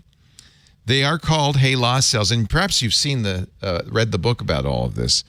They've been used to treat to create COVID vaccines, the polio vaccine, to test toxins, drugs, and cancer treatments. They even went to space, but her family never got compensation for the use of her cells. They sued in 2021. There was a book called The Immortal Life of Henrietta Lacks that many of you I know have read. They have now settled the lawsuit with Thermo Fisher Scientific, which is the biotech company that commercialized the cell line on her 103rd birthday, or what would have been her 103rd birthday, as a matter of fact. So no details, as is often the case with these kinds of settlements, no details on what the settlement was, but I hope they got a nice, healthy check for the use of the HeLa. Well, the lawyer folks I know, they say whenever there's a settlement, that means neither side of the coin is happy, so it must be good. Yeah. You're supposed, having been involved in this at one point, you're supposed to say, they give you the language. Our dispute was settled to the mutual satisfaction of both parties. Which Which means means mutual dissatisfaction of both parties. Yeah. In my case, I think we were satisfied, but they don't. It's just the way they do that. And I'm going to presume that the settlement was in good on them. their favor. And I'm glad something was done. Yeah, this was really an injustice that had been done many years ago. It is reparations of a sort. It is. Yeah. I think that's exactly the way to put it. Yeah. Uber made money, honey. No. Wait. Yes. What the hell? I'm very confused. An operating profit of $326 million. It's first ever. It's the first quarter Uber has ever That seems a little made light, though, right? money. Hey, it's Hey, it's hundreds of millions you being more picky than nothing. yet? No, but all things considered, wouldn't that be? Well, they did have $9.2 billion in revenue. Oh, But making money is a good thing. okay. Although earlier today, Wired Magazine published an interview with Uber's new CEO, Dara Khosrowshahi, who probably takes some credit for turning the company around. Oh, absolutely. Mm-hmm. The author told Khosrow, it's hard to say his name, Khosrow. How do you say it, Jeff? Go ahead, give it to me. I don't even know. Khosrowshahi, I think. Khosrowshahi. Khosrowshahi. The author told the CEO that he took a 3-mile Uber ride and it cost him $50. Khosrowshahi said, "Oh my God!" And this is, in fact, how Uber has started to make profit. I don't know if you've noticed, but Uber rides have gotten a lot more expensive. Oh, Yeah, I haven't. Goodness. I haven't used them since that previous CEO. Never really thought to Travis go back. Kalanick, yeah. It's a lot easier to say. Broiest bro of Brotown. But he was the bro. But I just never really had a reason to go back. And hearing $300 million, I don't know, it just seems low to me for a company that's got that many independent contractors, But I get they're making money. They were predicted to have a model that was, and I mean, I was one of the people predicting it, that would never make money. Yeah. So the fact that they've done something, unless it's one time, whatever, because So I didn't know that. I commend the fact if they're actually, this is that big issue of trying to shitification, right? The Cory Doctorow. Oh yeah. It's a great term, right? And it comes in, and with Uber, it was they just taxis. Everyone hated taxis in most cities. Most people hated most taxi experiences, with few exceptions. So Uber said, we have something better, and we're going to fund it so massively that we can destroy this terrible industry you don't like for something more predictable. And then, of course, the industry is destroyed, and now they raise prices. You're like, oh well, the experience is still better on Uber than the average. I mean, we all took taxis. And I guess they're doing something right, because people say take an Uber, even if they're using a service like Lyft. It's true. So I guess Corey, by the way, has a new Kickstarter, a new book, The Internet Con, How to Seize the Means of Computation. It's actually kind of the sequel to his whole enshittification story. So, it's so fun to say. Yeah. Well, this is for the audiobook. He won't do it on Amazon because Amazon requires. Oh, this is to raise money to do the audiobook. Yeah. Ah, great. Verso is the publisher of the book. Awesome. We've had offers. We had people asking if we're going to do an audiobook of Shift Happens, by the way. It'll only be a 70,000-hour book, but sure. Corey's book a little shorter. Verso publishes the actual book September 5th, and Corey's raising money for the audiobook because he refuses to go through Audible because he doesn't like DRM. Corey and his co-author of his previous book, Choke Point Capitalism, Rebecca Giblin, will be on Twit. They're going to do a Twit takeover October 20th. So, yeah. I decided Corey is so good and he's so eloquent. And it's very hard when Corey's on to get a word in edgewise. Oh, yeah. He's so good. Because you don't want to stop him. You just want to listen. It's a train. So I went out to decided... dinner once with Corey and two friends who are sci-fi fans and who knew his work. And I do not believe they said more than 3 words the whole dinner. And they were okay with that. Oh, yeah. You just want to sit and listen. Yeah. Wow. So I decided the best way to have Corey on Twit would be to have him on with his co-author. And we'll just do that. They can work it out between, and I'll just sit back and enjoy. I'll be here to bring you coffee and snacks during those 3 hours. This Sunday, enjoyable person. I love Corey deeply. Yeah. He's been on Twit so many times, even back in the early days. He's been on Twit for more than 18 years. Mike Masnick will be on next week on Twit, along with Yanko Records. Mike Masnick, major media figure. Did you see the article Kashmir Hill wrote about him? A little puff piece about our friend Mike. Really nice. Wonderful. I gave him a hard time about the photos. I was like, would they not let you outside? He's like, well, there seem to be limited opportunities to take photos outside. But besides, the photos are good. But I'm like, they're leaning up against the, in the office. I'm like, come on, get this man better photos. Yeah. This is like, we got 3 minutes to take the pictures. Let's put a fig tree in the background. Put a fig tree and let's do it. Yeah. Well, they want him to look like a geek, I know. I just think it's he's fantastic. I feel bad. Cash Hill did a great story on him. We'll give him a really hard time about the That's the piece. A feather in his cap. He deserves this attention. He's so I wouldn't say he's unheralded, but I loved seeing him get out to a broader audience because he's been so smart and so right, and also let's say not necessarily humble. He knows how good he is, but he admits when he's wrong. He revises his opinions publicly, and that's a great thing. It's funny. I mentioned Cory Doctorow and Mike Masnick in the same breath, and I do, in my mind, kind of think of them as equally intellectual heavyweights, fascinating speakers, and more than welcome guests on our show. So a couple of people. Mike said on Tech Dirt that he got a call that Kashmir, being a good reporter, called lots of people, and somebody called and said the New York Times is called snooping around about you. They were worried it was a hit piece. They said they're going to do a hit piece on you. It was not a hit piece, needless to say. It was quite well deserved. And I think it's so important now. We see the same, Tristan Harris and Roger McNamee and on and on and on. We see the same people get quoted all the time. Yeah.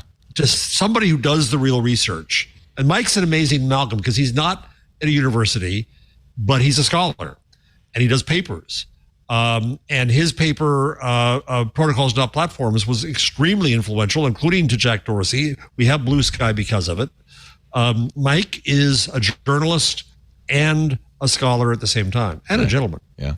And who I miss in that breath is Chris Soghoian. I miss Chris Soghoian because he went into government and he can't talk publicly. So Ron, DeFazio rather, from Oregon, the senator from Oregon, who was praising Mike Masnick in this article. I think Chris Soghoian's still working for him.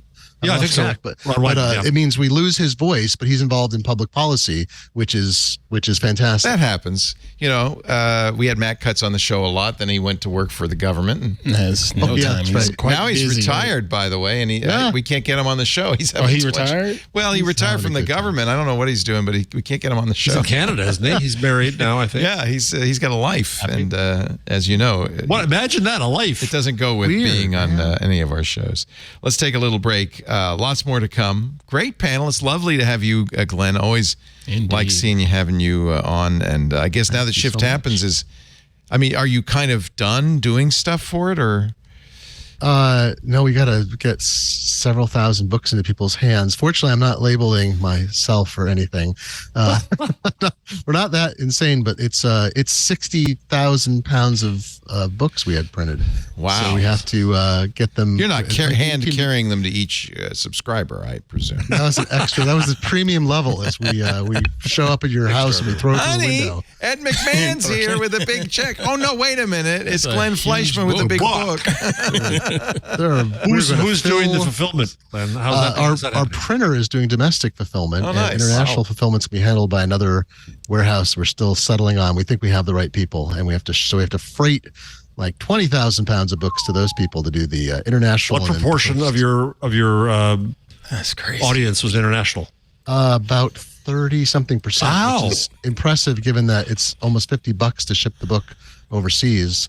Well, maybe about that. It's overseas shipping is or non-U.S. shipping now is just outrageous. It's so expensive for everybody. So, but strangely, it's cheaper to ship stuff from most countries to us than it is for us to ship to most countries. So, I don't know how that works. I wonder. So Blackwell's, I buy books from Blackwell's all the time because I can buy British books when they come out. They also sell American books at a discount. I wonder how they do it with the British books. I guess they must just drop ship a whole bunch over and then ship them from here. I think that's it. I think they stick them on a fast boat or on a plane, a cargo plane at low rates to fill up space. The excitement of logistics. I mean, come on. Thank you for joining us on This Week in Logistics. Hope you've enjoyed this conversation. What do you think about yellow going bankrupt? Wow. Yellow's orange. Wow.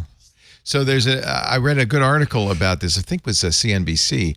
Yellow is a particular kind of trucker. They are kind of short haul truckers, and they don't fill the truck. They put a pallet on and they deliver it and they go back and get another pallet, as opposed to long haul truckers that fill the truck. And there's a very hard to get a job with these short haul truckers because people want the jobs. They want to come home at night every night.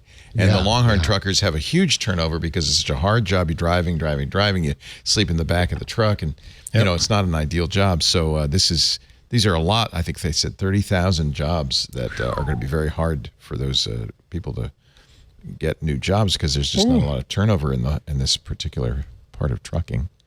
Meanwhile, the Teamsters did make a deal with UPS, or UPS made a deal with the Teamsters, and UPS will continue to deliver all of my Amazon goodies from now on, which is good. Let's take a break. Our show brought to you today by Panoptica.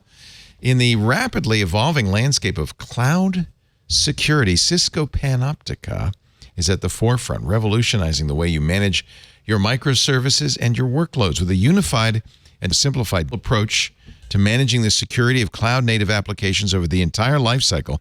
Panoptica simplifies cloud-native security by reducing tools, vendors, and complexity.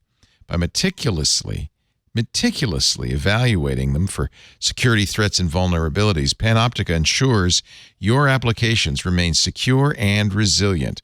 Panoptica detects security vulnerabilities on the go in development, testing, and production environments, including any exploits in open source software. It also protects against known vulnerabilities in container images and configuration drift.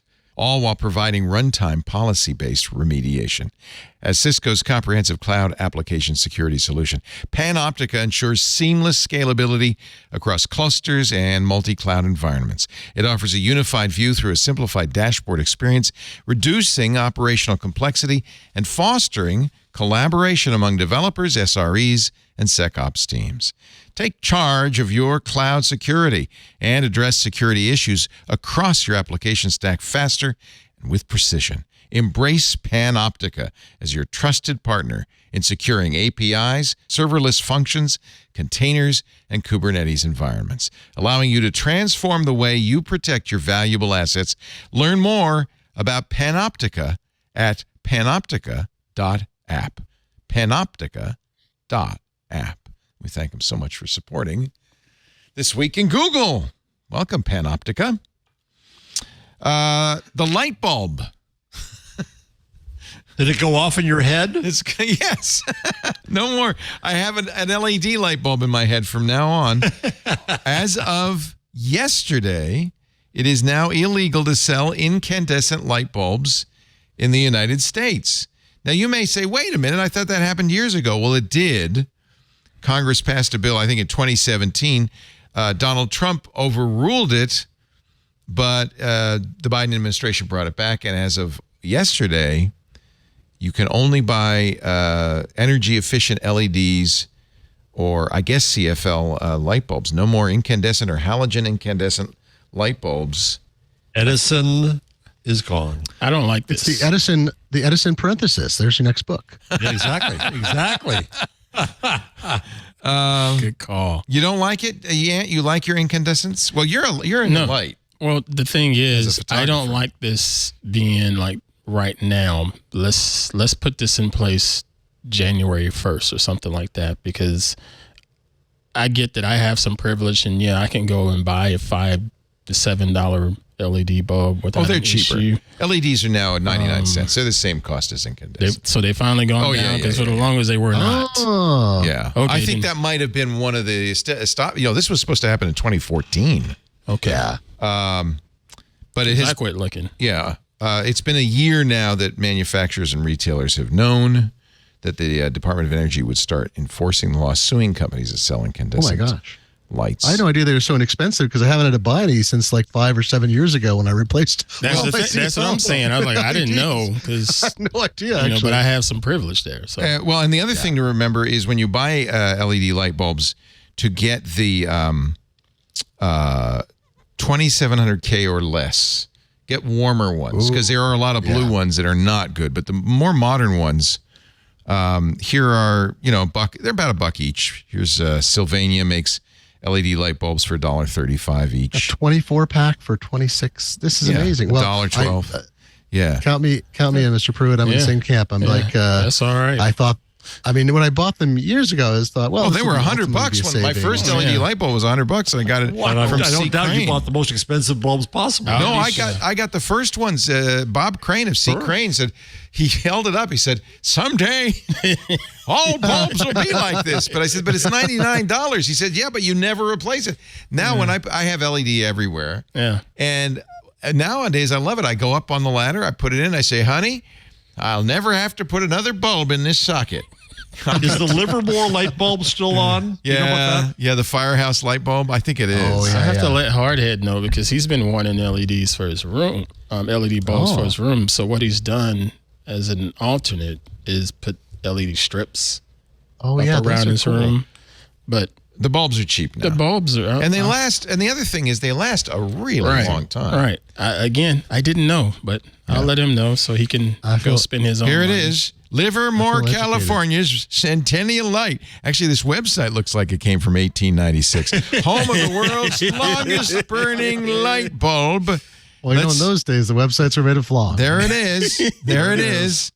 That's amazing. It's live. It is Fantastic. it's an well, wait a minute. That's live from 2015. It's an sorry. it's an incandescent light bulb. The old webcam has been replaced. 3 frames Click a second. the image below for a larger view. It's in a firehouse in Livermore. That's live. Friend of mine for the Chicago Tribune, a good friend of mine, did the feature story about it because everybody does it. It's the easiest feature story on earth. Yeah. We used to do, I think on KNBR when I was working in San Francisco radio, CJ Bronson, the DJ, would do a weekly check. She would call.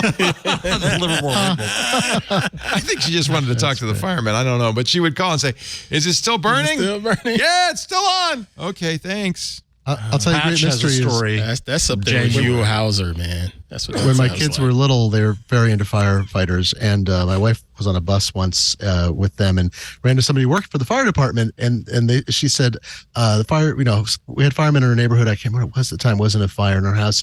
How do we thank them? And she said, oh, bring ice cream, but in round containers. Get the round containers, not square ones. And we're like, what is that about? Firefighters eat a lot of ice cream. Apparently, they go through a lot of calories, and it's like everything is birthday cake and ice cream, but. The reason was it took us years to find out. I finally asked a fireman. He's like, "Oh, the round ones are premium. The square ones, they just cut them off." We don't want that dryers crap. Oh my God! We They want just cut good that from a stuff. block. Yes. Actually, it's interesting that light bulb is going for so long. But normally, 22 years. incandescent bulbs do burn out a little. And from a photography standpoint, was there any quality to an incandescent light bulb that's now lost? No, I didn't like incandescents for We don't photography. use. They're too hot. They use too much power. We use fluorescent and LEDs here. We have for years. Yep. The problem was LEDs. My daughter's sensitive to LEDs because of the flicker. The flicker. Frequency. And so neurologically, it bothers. It gives her a migraine. Oh. So she can't. They haven't improved that, or no? Is it still the same refresh rate? I thought there were. Well, and the worst thing is the way you dim a LED bulb is by slowing the flicker, so it flickers worse. So it isn't for her. And I think there are, of course, some reasons you might want to still use a incandescent bulb. According to the rule, appliance lamps, blacklight lamps.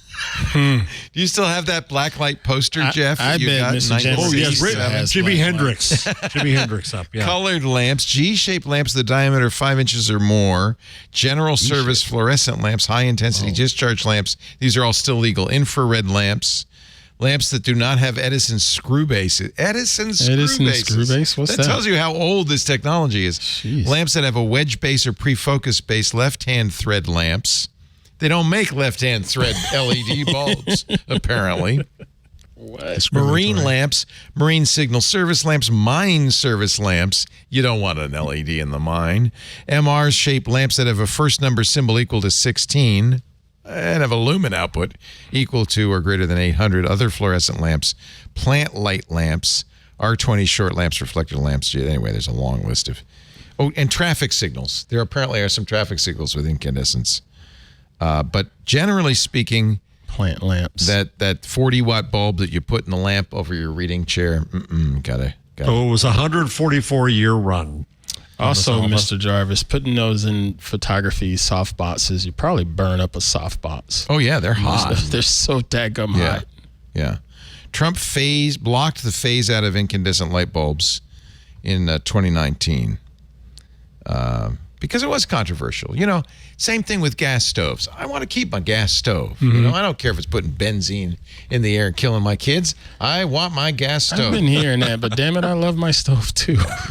If you like your stove, you can keep your stove. That's the that's probably a bad motto to the good old new days. houses. Just watch out for the stove death panels. I'm just saying. That's okay? right. Sam Altman has, who is of course the founder of OpenAI, also has a crypto coin currency called Worldcoin. Oh goodness! Which is now being banned in some countries. They just banned it in Kenya, where you get $50 of Worldcoin for scanning your iris, or nothing in the United States. You know that he'll pay you nothing in America, and people are still lined up to do it. It's cool. There was a whole thing in, was it Matt Levine wrote about it recently in his money column for the email newsletter for Bloomberg, that, the question is, what would you what do you want to have your eyeball scanned? It's like, well, in some countries it's $50. In the United States, people are like, well, I'll get some Worldcoin for it. It's like, on being informed that they would get no Worldcoin, I said, well, maybe I'll get some in the future. One participant said. Oh, wow. Just scan me. Get it over with. Oh my God. So- Take my eyes. This is from Rest of World, which is a really great publication. Really is. Westofworld.org. Sophie Schmidt. Announced at the height of the NFT craze, Worldcoin is one of the most ambitious projects to emerge from the blockchain boom, using a combination of cryptocurrency and biometric registration to create a new kind of global identity service. Worldcoin claims more than 2 million people have registered for the service. It is now officially launched. This was all in beta, but it just launched July 24th. They have set up booths in 20 cities around the world where curious users can register. And what's why does he want all these irises? Iri. Well, I think it's because All right. This right here it's for says, identity, right? They using want a combination of cryptocurrency and biometric registration to create a new kind of global identity service. So we know you are That you. sounds a little scary. You can sandpaper your fingerprints off. I don't know what you're going to do with your irises. Ooh, ow. Leak. Yeah. Well, and it is now, it has been, Kenya suspended it because of the privacy issue. Of course, I use my iris to get on the plane faster now. So Yeah. Oh, yeah. That's right. Yeah. You use But you Clear, have no problem with that, right? yeah, I use Clear. So I think one of the things I saw somebody say is, look, we were giving away our personal information for nothing. At least now we get 50 useless crypto coins. Except in the U.S. where he can offer you nothing Yeah. and people will still do it. Yeah. Not even Free Worldcoin. NFT. You don't even get, So just want to be part of it. I know you talk a lot about decentralized platforms such as, what's going on with Fediverse and ActivityPub. Will you ever feel differently about decentralized banking? No, I understand the need for that, and there are a lot of countries, unlike the U.S., where banking is ubiquitous. There are a lot of countries, primarily in the underdeveloped world, where you don't people are unbanked. Unbanked, yeah. And that's a problem. We've talked a lot about that on Floss Weekly. Yeah. Over the last several. No, months. obviously that's a problem that should be solved, because otherwise you get usurious companies, doing, payday loans and things. And it's not. Ugh. Yeah. So you can download World App now, the first protocol-compatible wallet. Reserve your share after visiting the Orb, the Eye of Sauron, we like to think of it as, a biometric verification device. You'll receive a World ID, which lets you prove you're a real and unique person online while remaining completely private. So that's kind of interesting. As a global distribution of orbs is ramping up, you can find the closest one and book time to be verified at worldcoin.org. I understand the need for, and I'm not against the need for authentication that is private, but I don't know. This is very weird. Well, whom do you trust? That's the other issue. Yeah, you have to trust Sam. Right. Elon comes back and buys this. But it is, I think it is aimed at the unbanked, right? I assume. Yeah. It makes me very, very nervous. When I was in Lagos, I was giving a speech some years ago. I was just amazed at the banking is entirely done on phones, and in ways that we can't imagine here. It's the mother of necessity. Yeah. Enables all kinds of other different systems. Yeah. So the idea is a global privacy-forward authentication service. Yeah, I don't know. And where's your retinal scan stored? Yeah, who has it? And what are they doing with it after they get it? Yeah. How are we going to build up that level of trust? Are they saving the actual retinal scan, or do they save a hash? That would be the best way, privacy forward way to do this is create a hash of the retinal scan, store that. It can't be reversed. It can't, and then all you can do is authenticate with it. There's so much trust in that you believe that one would believe that they're doing it the right way. Yeah. Without outside auditing and ongoing auditing to know that they were. We will keep an eye on this. We will.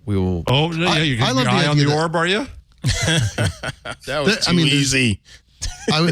there's billions, tens of billions of dollars in remittances that get sent from migrants, refugees, and others back to their home country, to families, and so forth. And there's so many fees collected, and it's a goal. I think it's a group of the UN that's been trying to reduce the fees of remittances over like some number of year goal, and they've actually have managed to do it. The average fee paid has gone down. Good. But when I look at something like this, I think, I don't know if this is the solution. Let's even pretend it isn't, just say for argument, but something would be great for a way for people to transfer money legitimately back to their families, because they're getting ripped off and there's no reason for it, because they're handing over cash, and the people on the other side are getting cash. It's no credit or other situation. It's simply a inefficiency in the system. Wasn't like the narrative here in the U.S. was always related to drug transactions and trafficking when it came to decentralized banking? Was that exactly? Yeah, exactly. But I think it's still the case. But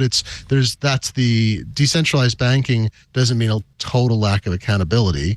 It just means that no one is an intermediary who gets to kind of shave money off it. I think. I mean, that's one view. I'm probably being too regulatorily forward or bought into to say that. The FAQ at the worldcoin.org site says they collect no personal data. Individuals who want to receive a World ID are not required to share their name, phone number, email address, or home address. Cool. The images collected by the orb are used to generate a unique iris code and then immediately deleted once the code is created, unless the user opts into data custody. You could also opt into a newsletter and give them an email address. So they just want a unique identifier is what they're saying? Yeah, so it is kind of what I was describing, which is they probably make a hash out of the information, destroy the information. The hash is a one-way hash, so all it can be used is, okay, scan your eye. Yeah, that's somebody in the database. Okay. WorldCoin users may choose to share additional data, but this is never required. Importantly, the WorldCoin Foundation and its initial contributor, Tools for Humanity, do not and never will sell anyone's personal data, including biometric data.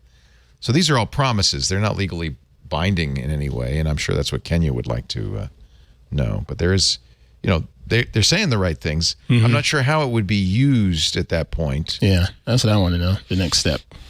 So let's see who is Tools for Humanity. Sam Tools for Altman. Humanity is a global technology company established to accelerate the transition toward a more just economic system. Says they. Tools for Humanity, based in Erlangen, Bavaria, Germany. They have offices in San Francisco, Erlangen, and Berlin. Well, they're Germans. What could possibly go wrong? Well, then. Datenschutz. I didn't say that, Mr. Jarvis. Yeah, no, it's interesting. I'd like to know more. They do have a security audit that they do. They've done security assessments on it. But here's the problem. Of course, you can promise we're never going to sell your data until somebody comes along and acquires them. Yeah, there's that. And then, that data is nice. So they have something. I don't know how you could use this, except all it can be used for right now is to say whether somebody you are who you are is in the WorldCoin database. No, it doesn't even say who you are. Just you go up, you scan it. We already have you. Yeah, you're in our database. Yeah. They've built 1,500 orbs. They're distributing the orbs everywhere. The orb is a little creepy, to be honest with you. Techno fix. We're going to have technology for everything. It's going to solve everything. Yeah. Well, we'll keep an eye on this. Well, I mean, it's Sam Altman, so we have to sort of keep up with it, right? With everything going on. But we also have to ask questions about long-termism and all this philosophical thing too. What's the strategy behind it? Yeah, we're just going to collect a lot of iris scans. We'll worry about what to do with them later. I don't know. Australians, now that they've tried work from home, have decided that's all we want. Fascinatingly, the Australian unions are taking the country's biggest bank to court, wrangling with the federal government to have work from home become the norm. I hate to interrupt you, but no Australian accent on this. Sir. No, come on, man. I swore off. I'm waiting for it. I swore off. I know. Genie's out of the bottle. Hey, working from home is something that's staying well beyond COVID and the pandemic. Why did you do this, I'm Aaron? sorry. That's terrible. I'm so sorry. Yeah, okay, you're excused. Australian. So that's an interest. I wonder if that become a global movement. Yeah, we want the right to work from home. Well, did you see? I just put it in the IRC chat. Michael Bloomberg wrote an op-ed today. Oh, he's dead saying, against why it. are all these federal workers lazy at home? They should be back in the office like they are in my company. Yeah. And see, I don't like statements like that because just because I work from home, that doesn't mean I'm lazy. I actually get more done. I get more stuff done at home. And you get to swear more as well. I'm so sorry. Sorry. Put that on the edit list. It's a need for management, though, right? How does middle management show that it's doing something? It has people there it can wave their finger at. Not to mention all those beautiful buildings we built that are now empty. Yeah. And all the commercial real estate that is going fallow in San Francisco and elsewhere. I spent no time in San Francisco when I was out there. I just went from the peninsula up across the bridge, risking my life to come to you and back. What is San Francisco like in your view now? I haven't been there in a while, but it seems completely the same when I have been in there. I went a couple of weeks ago. I'm going to go up again in a couple of weeks to go see Oppenheimer. And I mean, there, I haven't really been in the tech corridor, but it's the city's not that changed. You think it's sad? Okay. Have you been there recently? Yeah, I went recently, and it's pretty sad or disgusting. I think it depends on what neighborhood you go to. If you go, south of Market, the Tenderloin, City Hall, Civic Center, there's a lot of homeless. There's a big fentanyl problem. Market is bad. Yeah. Oh, it's bad. And that's true. And I think it's true in a lot of big cities. And I don't know if San Francisco knows how to fix it, to be honest with you. I don't know if anybody does. No. In London, when I was in London, New York, Midtown Manhattan is I wouldn't say as sad, but it's not a pleasant picture now.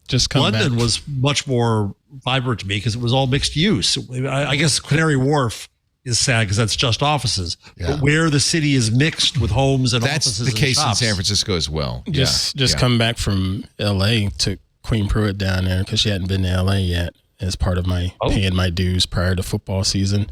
And all right, I'll take you somewhere. But when the season starts, that TV with my remote, right? And that you know how I roll. But yeah, it was fun for us to go down there. But she saw some of the stuff that we're talking about now, and we rented scooters one time to go somewhere to eat or what have you, and her having to dodge human poop. It's a problem, on and the we got to solve it. On the sidewalks. I don't want to blame the people who are unhoused. We got to. Yeah, it's a problem. Build more houses. Where Seattle has one of the worst per capita unhoused problems in the country. We have an incredible shortage of houses. None of the things they're spending huge amounts of money, but because of inflation and our real estate didn't really take much of a blip even during COVID. We didn't have much of a downswing. So it's impossible for working people with full-time jobs, sometimes in tech, to be able to live in Seattle as renters. So it's, even more if you've got a service job. Our minimum wage is now 17 something an hour, I think it's, and you can't live on that though. You can't have a place. I mean, with two people with full-time jobs, if they could get it, and subsidized healthcare, would still have a hard time. I mean, the average starting teacher wage here, teachers can't afford to live in Seattle unless there are two teachers in one household, maybe. Right. So Ant, I was thinking after I left last week, finally got to meet the magnificent Queen, Her Highness. I was thinking that she should sing a new theme song. Oh, can she go? Just have her sing it. Okay. Well, that might work. I'll put That'd her be better. There. Yeah, I'll ask her about it. Okay. And she was very, very happy to see you, sir. She was. I was so happy to see you. I was surprised. I went off to do things human beings have to do, and I came back and she was gone. I was very disappointed. Yeah, we were hoping she'd come to dinner with us, but oh no, she had other plans. She had other plans. Better. Our family Slack said, "Hey, fend for yourself, because I am," and that usually meant going to the bar. How would this go over in the Pruitt household? China has decided that people under 18 will not be allowed to access the internet via a mobile device between 10 p.m. and 6 a.m. each day. Right on. The regulator will introduce a graduated system where young people have different amounts of internet access depending on age. Under 8 years old, 40 minutes a day. 16 to 18, a maximum of 2 hours. a day. The content must be age appropriate, and all youngsters will be reminded to take breaks every 30 minutes. If this becomes law in 1 month. If this were my parents, hey, fine, that's okay. If But this the is government is different. I don't care for that at all. Yeah. Why did you say good? I like it in principle, not in actuality. What would your Spoken kids like say? a dad. we didn't. I mean, we did what we apparently were the Chinese government when our children were growing up. Now No they TV for you. discover this. We limited television access and internet access and we collected all devices before the kids went to bed each night, so there was no temptation in the bedroom. And then they grew up and we're like, all right, whatever, we'll throw you to the wolves. We gave you all the developmental chances we could. And now you're on your own, warnings and kids. everything. Yeah. My sister and I grew up with TVs in our room. I did Little too. Tiny, crappy black ones. And look what happened. You became a TV critic. TV critic. That's so sad. I I did attached too. a computer to mine. I grew up with a tiny 13-inch color television in my room, but you know what that meant? Color. You better turn that TV off. It's time to go to bed. Yeah. Because that's what it was. What it We was just for. plugged the earphone into it with the headphone cable and plugged the little earbud in. Mama Pruitt wasn't having that. Mm-mm. You could hear the clicks down the hall. Good. Ultrasonic Do you clicks. remember when Elon Musk said that the system of awarding blue checks was lords and peasants? This is my favorite. Lords and peasants. This is my favorite. So he said, from now on, we're going to democratize the blue check. $8 a month, and you get a blue check. $8 schmuck. Then that's what happened. Is people who paid the $8 and a blue check were humiliated. They were called Musk bootlickers and $8 schmucks. And so now Twitter says, early today or yesterday, Twitter added a note about hiding your blue tick. There's a toggle on your settings so that the blue tick, the mark of shame does not appear. You can still pay. You'll still have to pay, but you don't have to show the check. So a mark of prestige he turned it into a mark of shame. Yes. Hide your blue tick. Oh my God. That's so funny. It's there was been reports lately. I know I was reading this in Ryan Broderick's Garbage Day just today that people on Twitter who are really active and paying and so forth are really mad because there's not as much engagement. And it's like, there's no libs to make fun of anymore. You can't own the libs because the libs went elsewhere, folks. Yeah. Hard to own the libs if you don't own the libs. You can't pay for them. I mean, that would be a great service. They should pay people to come back and be abused by folks on the right who want to pay for the privilege. Be like being a jester or something. There's nothing $1,000 good a year. comes of being on X. I'm sorry. Nope. About to celebrate my X-anniversary when I got off Twitter a year ago. Your X-anniversary. You got off November a year ago? That was November 20th. Oh, or yeah. somewhere around there. Right when But not Elon quite came a year. along. Yeah, that was the end of I October. just said Yeah, that's yeah. it. Yeah, That's yeah. it. Me too. Yeah. I had slight hope. I was on your show here with I've forgotten the fellow's name, the one who founded Evernote. Phil Libin. Yeah, who was delightful and so relaxing. And he was reassuring because he is a reasonable person. And then I think literally while recording, Elon did all sorts of incredibly ridiculous and terrible things. And then it never let up after that. But I was like, oh, Phil, you make a lot of sense because you're rational. You're putting things in context. You're talking about how people make good business decisions and how the showman side. And it was like, you're a showman and Musk. And I was like, it's like, Was he it's like a defending warm Elon bath. at the time or? No, He wasn't really defending it. It was more along the lines of, look, this is a business, and he's trying. Let's think about this as a business person, not necessarily as a platform. I wonder what Phil would say now. Yeah, I remember that episode, and I was like, that's what I've been yelling, and people yell at me. Yeah, I thought he was very reasonable, but then like literally while we were recording the episode, Elon was banning people and striking down reporters. Kanye's back. Totally, Kanye's back. It's crazy. I'm so glad he renamed it because that kind of in a way helped me understand and others I think accept that Twitter was done. This is something new. This is something different.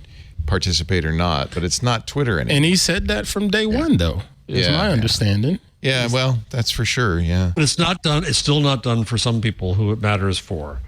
and I'm still going to stand. I quote Andre Brock Jr. often on the show. Mm-hmm. He had a great essay in Time about 2-3 weeks ago saying basically regarding Black Twitter, work too hard for this, not giving it up, not yet. Yeah. Well, it's rough. There's no good place to bring one's community that makes sense yet, right? So that's still the problem for people who have a community. And then, Blue Sky started, but then it had missteps. Blue Sky, Threads, there's so many. I mean, this is the thing. Will there ever be Blue Sky?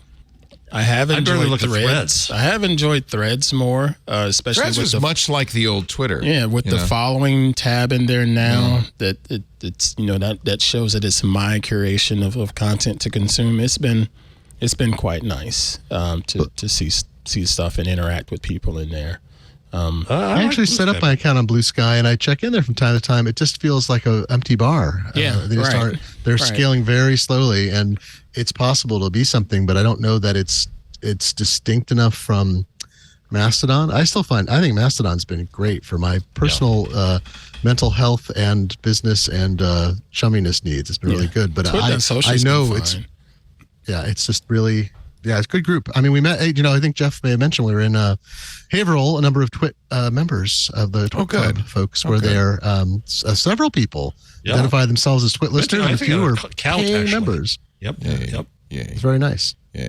I mean, one thing that Threads has done is if you just go to the search button on Threads, for me, it just shows the politicians, the stars, the media companies. As much as people vilify Zuckerberg and Meta, they're there. Mm-hmm. I don't go to the search, but if I just go to the algorithm version of it, it's cool seeing that there's actual brands there. I can't say that on Blue Sky. I can't say that. But I like Blue Sky better still. Because sometimes I like to see what brands are putting out there content-wise. It sort of trips my trigger as far as creative ideas, if you will. I still think it's an open question whether, we've survived without a thing like that, like Twitter, until recently. I still think it's an open question whether we need something like that or what we can do perfectly well without anything like that. I mean, does it have to be a replacement? What does that mean? A microblogging site that is the... I don't think we need a single site. We need places where you go to the people you like. Yeah. But I think the days of that, one place everybody went during the Super Bowl and the Academy Awards and, George Floyd protests and so forth, I think that was a myth too, because again, no two people ever saw the same Twitter. So you weren't talking, no one was speaking to all of Twitter the way you speak to all of CNN. You were speaking to whoever many people happened to see your tweet, and that was it. It was always small scale. We just thought it was big scale. Right. But do we need it? No. There's nothing has to replace it, in other words. There's no... I can understand people's desire Many for that. things can replace it. But people our age, Jeff, have seen a lot of things come and go. Yeah, we have. We have, Grandpa. This is just the way of the world. I remember clickers. We used to have a remote control that required no batteries. Didn't have to be line of sight. That's not a remote. Well, my first VCR remote was a wire across the room. Yeah. Those are the ones I remember. The wires. I remember that, but I don't know what you're talking about. It sounds like some weird witchcraft. I still miss VCR Plus. What? Oh, that was the thing. You'd have the listing on the TV or the TV guide on the newspaper, and you'd point. It was a number, right? You'd enter in the number. Yeah, you'd punch a number in. Yeah, and it would record the program. It would do all the right work. You'd have to set your timers. The problem being that nobody had figured out how to set their VCRs. That's pretty fancy. The clock was always. If someone had put, wasn't there some story at one point about someone in VCR design who was like, I wanted them to put a 5-cent battery in and they wouldn't let me, or something like that, to never have the clock start flashing. But wouldn't that be nice? Yeah. So that was the ruin of TV Guide. Murdoch thought it was going to ruin TV Guide, so he merged TV Guide with Gemstar, the company that created VCR Plus, and it was a whole legal thing of whether this is this magic technology to make this magic number so you could program your VCR, and then finally, so we could buy the Wall Street Journal, he sold the whole thing for 1/10 the value. Yeah. All right, coming up this week we got two segments, our regular segments. This Week in AI, the Google changelog, and then I'm adding a new segment, the bottom of the show. That doesn't sound very appealing. It's where all the spanking happens. Hello. Got a great panel. Jeff Jarvis, of course, Aunt Pruitt, our regulars, and joining us, filling in for Stacy this week, the wonderful Glenn Fleischman. Glenn.fun with 2 N's. Yeah. All right, it's time for, we don't have a bumper or anything. Maybe Queen Pruitt could sing for this one. It's time for This Week in AI. AI. How about that? Google. Yeah, there's something there. I think you got the beginnings of it. Google has gotten rid of its AI Test Kitchen app. It's gone. Interesting. But it's been replaced by the web. So they launched it last August. The AI Test Kitchen was home to experiments, a rotating set of experimental demos. There are 3 still available, but now you do them on the web. Imagine it. Name a place, and Lambda, Google's large language model, will offer paths to explore your imagination. I don't know what that. List it, name a goal or topic, and see how much Lambda can break it down into multiple lists of subtasks. Very not useful. And talk about it, Dogs Edition, roll with the conversation, see where it goes. Just a kind of fun, weird, open-ended chat. Season 2 is coming for AI Test Kitchen. Actually, there is something new. This is, but it's on the web. It's called, I guess I can't get it, right? Am I signed in? It's a Music LM, an experimental technology that lets you generate your own synthetic music. I do have some samples that I can play for you that Google provided to journalists. Let me play a little bit of these, and I'll describe the prompt. So the idea is, wait a minute, no, this is not Google's, this is Meta's. That's Meta's. But I think this is probably the same as Google's. So the idea is you give it a text prompt, and it then plays a sound. Google's version of this is only accessible to researchers. So here you go. You ready? I'll tell you the prompts, and as you listen to the music. This is movie scene in a desert with percussion. You ready?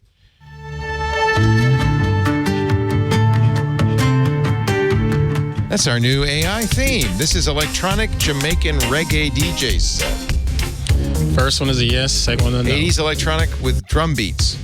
Yeah, that works. How about jazz instrumental medium tempo, spirited piano? Yeah, that works. Mellow hip-hop vinyl scratch. Elevators are getting worse. It is elevator music. But 2 out of 4 ain't bad. I like the first one, the movie music with percussion. It sounded like Lawrence of Arabia. I could see you singing desert meets scene. Indiana Jones. So that's Meta's version of it. I can't play the LLM, the Google. I have to register my interest.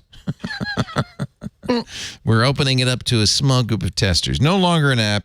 Do it on the web. I know the headline was all about it being shut down from. It was just the app was mobile, shut down. the mobile side of it. But it's on the web. Doesn't it make sense to do this type of stuff more so on a web browser at a desk instead of? I don't have a problem with that. Yeah, very interesting piece at NPR. Movie extras worried they'll be replaced by AI. Remember when SAG went on strike? One of the things they complained about was background actors being scanned and then used without their permission in perpetuity after 4 weeks. This is from the story of working as a background actor on WandaVision, which was a Disney Plus show we enjoyed a lot. Alexandria Rubalcaba was told by the production crew to report to a tractor trailer. Dozens of other background actors were wrangled to the same site where one by one they were told to step in front of a series of cameras on metal rigs behind glass. Have your hands out. Have your hands in. Look this way. Look that way. Let us see your scared face. Let us see your surprised face, they told her. The actors had their faces and bodies scanned for about 15 minutes each. Digital replicas were created. She was never told how or if this digital avatar would ever be used on screen. Like Henrietta Lacks. Yeah, it's like Halo. Mm-hmm. If used, she might never know. No matter what happens, she'll never see any payment. Now, I remember when the actors asserted this initially when they went on strike, the Association of Motion Picture and Television Producers said, no, we would I mean, we would just use it for the show that they're in. We would never use that again. Right. Disney did not return a request for comment to NPR. The actor who makes the SAG-AFTRA union rate of $187 a day is a background actor. Background actors are not exactly extras. There's a guild for that, the Screen Extras Guild. Yep. I think that they just don't have a line, but they're in the scene. You know? Yep. She said she never gave permission for her digital replica to be used in the background of any scenes. She might have. She might have signed some contract. Yeah. God knows. Well, they have a standard contract, so she couldn't. I don't think she could, under union representation, she could sign away more rights than were already agreed upon. Okay. I'm making an assumption. I'm not a union legal expert. A union negotiator says, that they can get 1 day pay, be scanned, and then be used forever. The studios say, no. The digital background actor's replica would only be used on project the performer was hired for. But it's, it's he said, she said. You don't know what's going on. So that's one of the very good reasons the actors are striking. Hi, this is Benito. There's actually another caveat to this, which is that the one part of Hollywood that doesn't have a union is the special effects people. Right. And they're the ones who are going to be implementing this stuff. And they're probably going to be the ones next to form a union.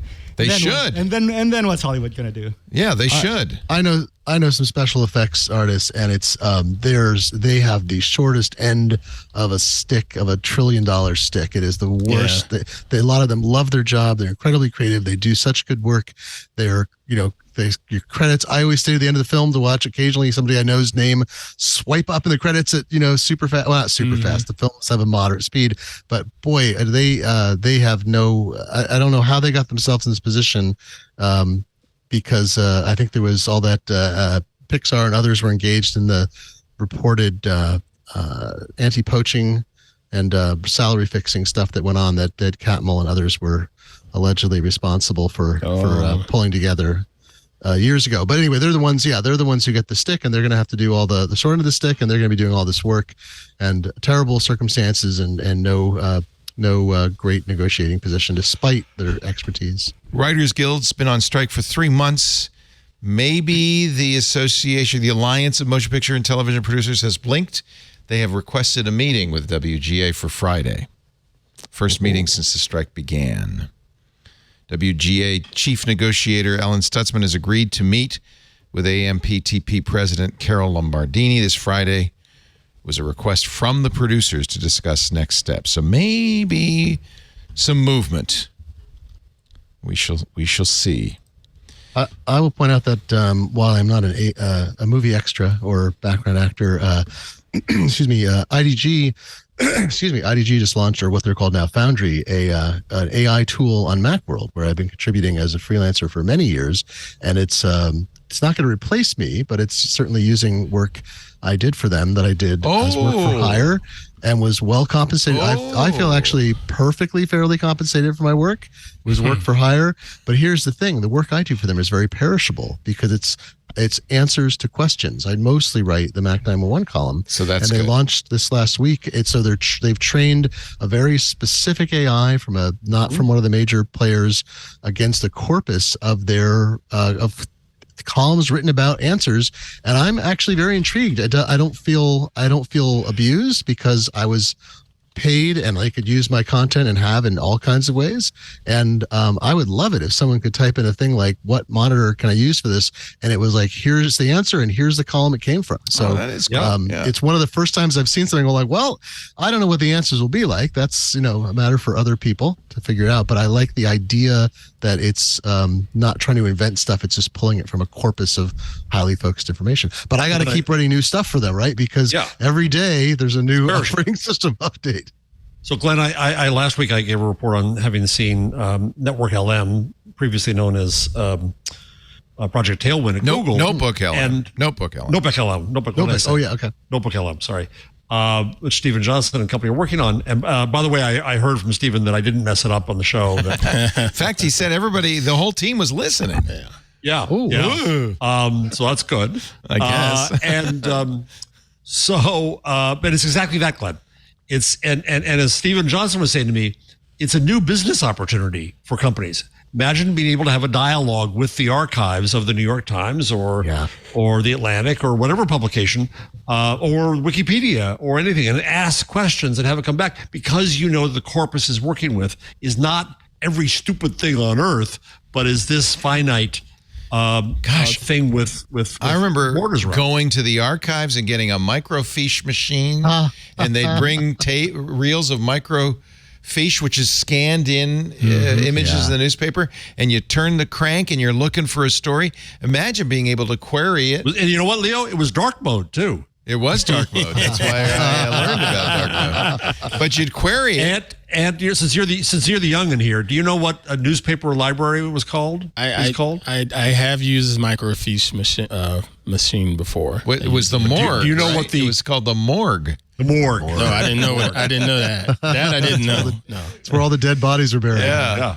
But wouldn't that be fantastic to have a New York Times LLM that you could query, and it would be tied to actual digital images from the newspaper, and you could say, hey, what else was going on when JFK was shot November 23rd, 1963? It's limited focus corpus. And also, I think, as somebody who, does a lot of my writing these days is how to, and answering people both in book form for the Take Control series at Macworld and elsewhere.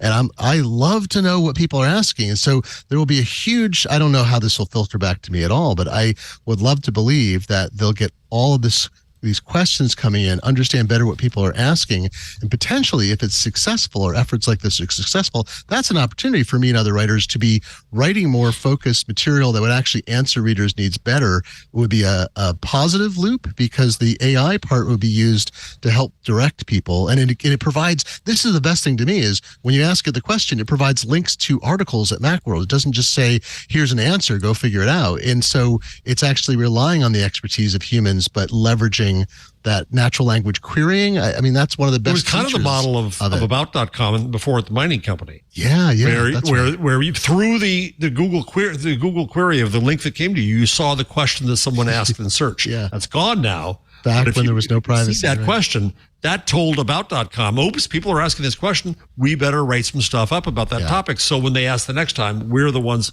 who come up over Wikipedia.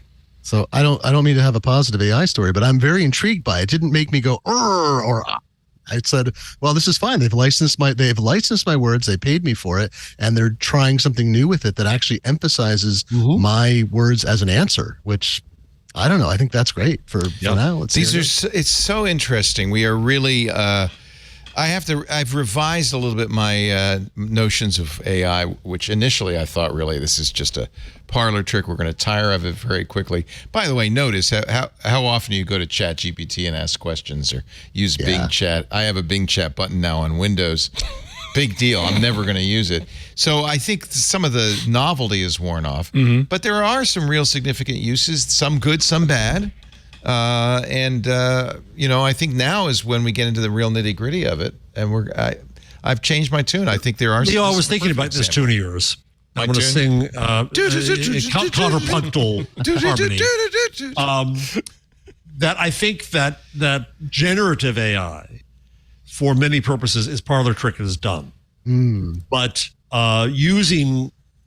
taking the power of machine learning and then applying it to content, to help organize it, to ask questions of it, to find trends in it, to do all these things, to find further depth and value in it. I think that's a tremendous opportunity. Yeah. I would love to see like a library. Can you imagine? I mean, there are expert librarians. I'm not trying to take anything away from them, but often the queries librarians get are, do you know this thing I'm trying to find? And the answer is no human being can encompass all of human knowledge, and librarians know how to break it down. But I've often gone to ChatGPT or other engines and said, I'm describe something, and it says, oh, this is what you're looking for. And I'm like, oh my, and I look it up, I don't just accept that. I look it up and confirm. And sometimes it will make something up. It'll make up a sci-fi story or a URL or a product.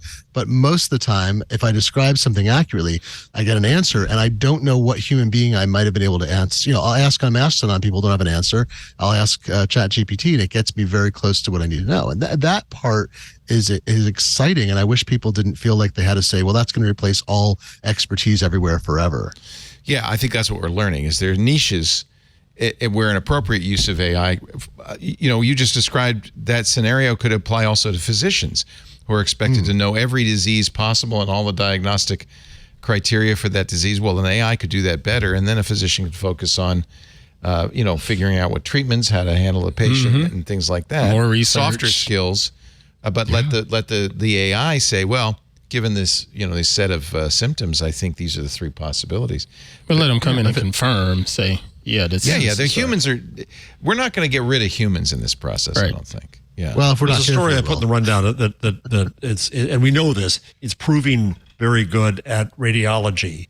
Yeah. And seeing patterns. I also talked to my cardiologist today when I was seeing him for my checkup, and he said that there's one process he has to do these exact measurements in slices of the heart. It's very laborious. Now the AI can come in. It has done all the measurements. It gives them a guess. It just saves them time, valuable time. I got to caution you on the radiology thing, though. We keep hearing that. Oh. And then it often turns out that, never mind. I've heard this many. I've been hearing this for years about radiology. And remember, they applied Watson. They thought Watson, the IBM machine that won Jeopardy, they thought it'd be really good in radiology. And it turned out to be worse than a physician. And they actually retired. Did you look at this study? No, but I'm just saying we've seen these studies again I've seen and it again. before, but what they did by the was way, they this went study to was previous not cases. a huge amount. It was like 20% better than humans, right? Oh yeah, but every incremental bit. I'm ready to. I want to be a 20% better podcaster. AI-supported mammogram screening increases breast cancer detection by 20%, according to a study published in The Lancet. Yeah. A study. It was a big study, 80,000 women in Sweden. Yeah. Half the women were assigned to a group in which AI read the mammogram before it was analyzed by a radiologist. The other group's mammograms were read by 2 radiologists without the use of AI. The group whose scans were read by a radiologist along with assistance from an AI had 20% more cancers detected. But again, I've seen studies. These studies augmentative. for a long But again, time. it's if things can be helpful and augmentative. I think that's the thing we're mainly learning, which is maybe being a little more circumspect about the amazing abilities of these AIs, but how they can be used appropriately in conjunction with humans. And there are definitely some uses. So there was very interesting. Just before we got on, I saw that Reid Hoffman lectured Wired magazine because they had a statement on AI. They were going to be circumspect about it. And Reid was saying, damn it, you should be wired. Get wired.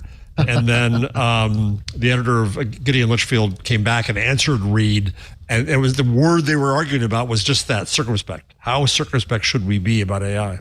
Yeah. He wanted Wired to be the cheerleader that it used to be when it was purple text on a black background and you could barely read it. But times have changed, and I don't think that we've really discovered dark mode. At this point, do we really need a cheerleader in technology? Maybe what we really need is a dose of reality. We've never wanted to be a cheerleader. Yeah. Well, it's balanced. I don't. We need balance because we don't need moral panic either. Yeah. 'Cause we get a whole lot of the panic. Skepticism is not panic, but skepticism is not inappropriate. I agree. Here's a perfect example: is superconductor report. Yeah. You were talking about this yesterday. I never could find the story. What? So a superconductor is something that can conduct electricity with basically zero friction, no loss. And traditionally, this has been at very low temperatures, close to absolute zero. Just like room temperature fusion is a goal. You can do fusion, but it has to take a lot of heat. It would change the world if you could get a room temperature superconductor. And there was a study came out last week that by a group that said we have created a room temperature superconductor, a material called LK99. What was interesting about this was it was created kind of with not weird materials, like normal materials. So there have been now. So I should say that Oppenheimer goes to the box office, and now we're getting remarkable stories. This kind of what is the phrase? This kind of remarkable result deserves remarkable proof, right? Evidence. Extraordinary claims require extraordinary evidence. There we go. Thank you, Benito, as always. Benito, you are now nominated to be my new brain. He is our chat GPT. Yeah. What's been And get some interesting more is there have been people on Twitter who've been trying to make this thing. Oh, cool. Yeah. Unless it's dangerous. Sorry, I say cool. Maybe it involves sulfur and No, acid. it's not. It's not that dangerous. And there's been a lot of like chatter around like this is ridiculous. I was skeptical at first because it really is something that would be a holy grail, but like room temperature fusion, it seems highly unlikely. Now, Tom's Hardware has just reported that that perhaps it has been replicated, and that's going to be the real test. Is that other people come up with the same results? You've got to have replication. So the reason there's some excitement is if it really is true, it would be a revolution. It would change everything that we know. I mean, if you wouldn't have to cool your computer anymore. I mean, there's so many amazing Power line results out of transmission this. and Yeah. there's so much loss. I mean, so much of the electrical system, and I was saying the United States, everywhere in the world, there's so much electricity lost to just the friction and heat, right? It's Right. massive amount of the generation is wasted. There have been, there's been some considerable skepticism, as there should be. And I'm not yet ready to say, yes, they've come up with one. In fact, I think we're a long way from knowing if that's the case. But it is interesting because if it happened, it would be quite remarkable. So this LK99, people can just go get some from Amazon and there was try to sell. there was a Russian anime fan who says I heard about she this. created it. She was on Twitter, and then she's disappeared. Oh boy. There have been a lot of the soil scientists. Let's get the confusion fixed. Rush soil scientist anime cat girl Iris has been up for 72 hours trying to make it. I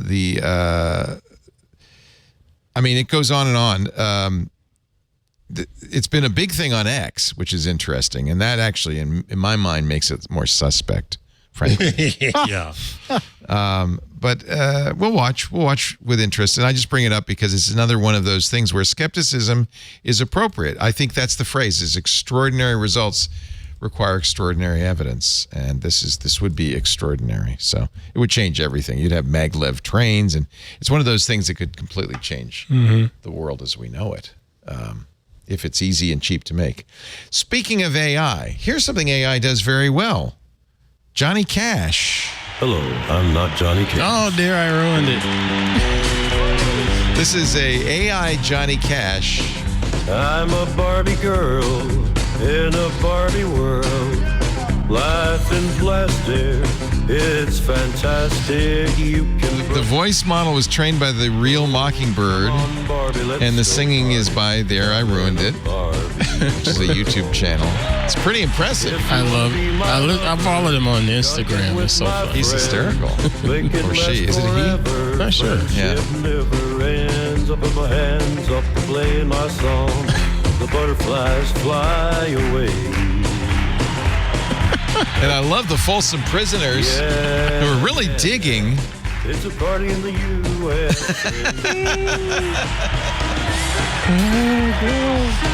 So very nicely done. But that's a good example of, yes, we heard that AI music. That was less than impressive, but that's pretty good AI voice changing. Yeah. It would have fooled me. Yeah. Oh, there we go. Anyway, that's our AI segment. Now it's time for the Google changelog. The Google changelog. If you are a Android user and a Windows user, you can now do something called Nearby Share for Windows. AirDrop. It's like AirDrop, but it's for Windows and Android. Okay, so Rich Campbell talked about it last week on Windows Weekly. He was taking pictures of his house, and as he took the pictures, it was automatically copying over to his Windows machine from his Android device, like tethering over Bluetooth and Wi-Fi, I guess. YouTube TV is temporarily dropping the price by a few bucks.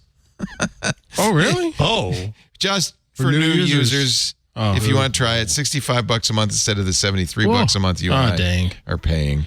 It's very expensive, but I have to say, of all the streaming services that give you locals, this is my favorite. I think it's really mine is scheduled to resume in the next couple because weeks. Of Sunday Ticket. Well, no, because of football in general. I ain't paying for Sunday Ticket. It's too expensive. You can see every game.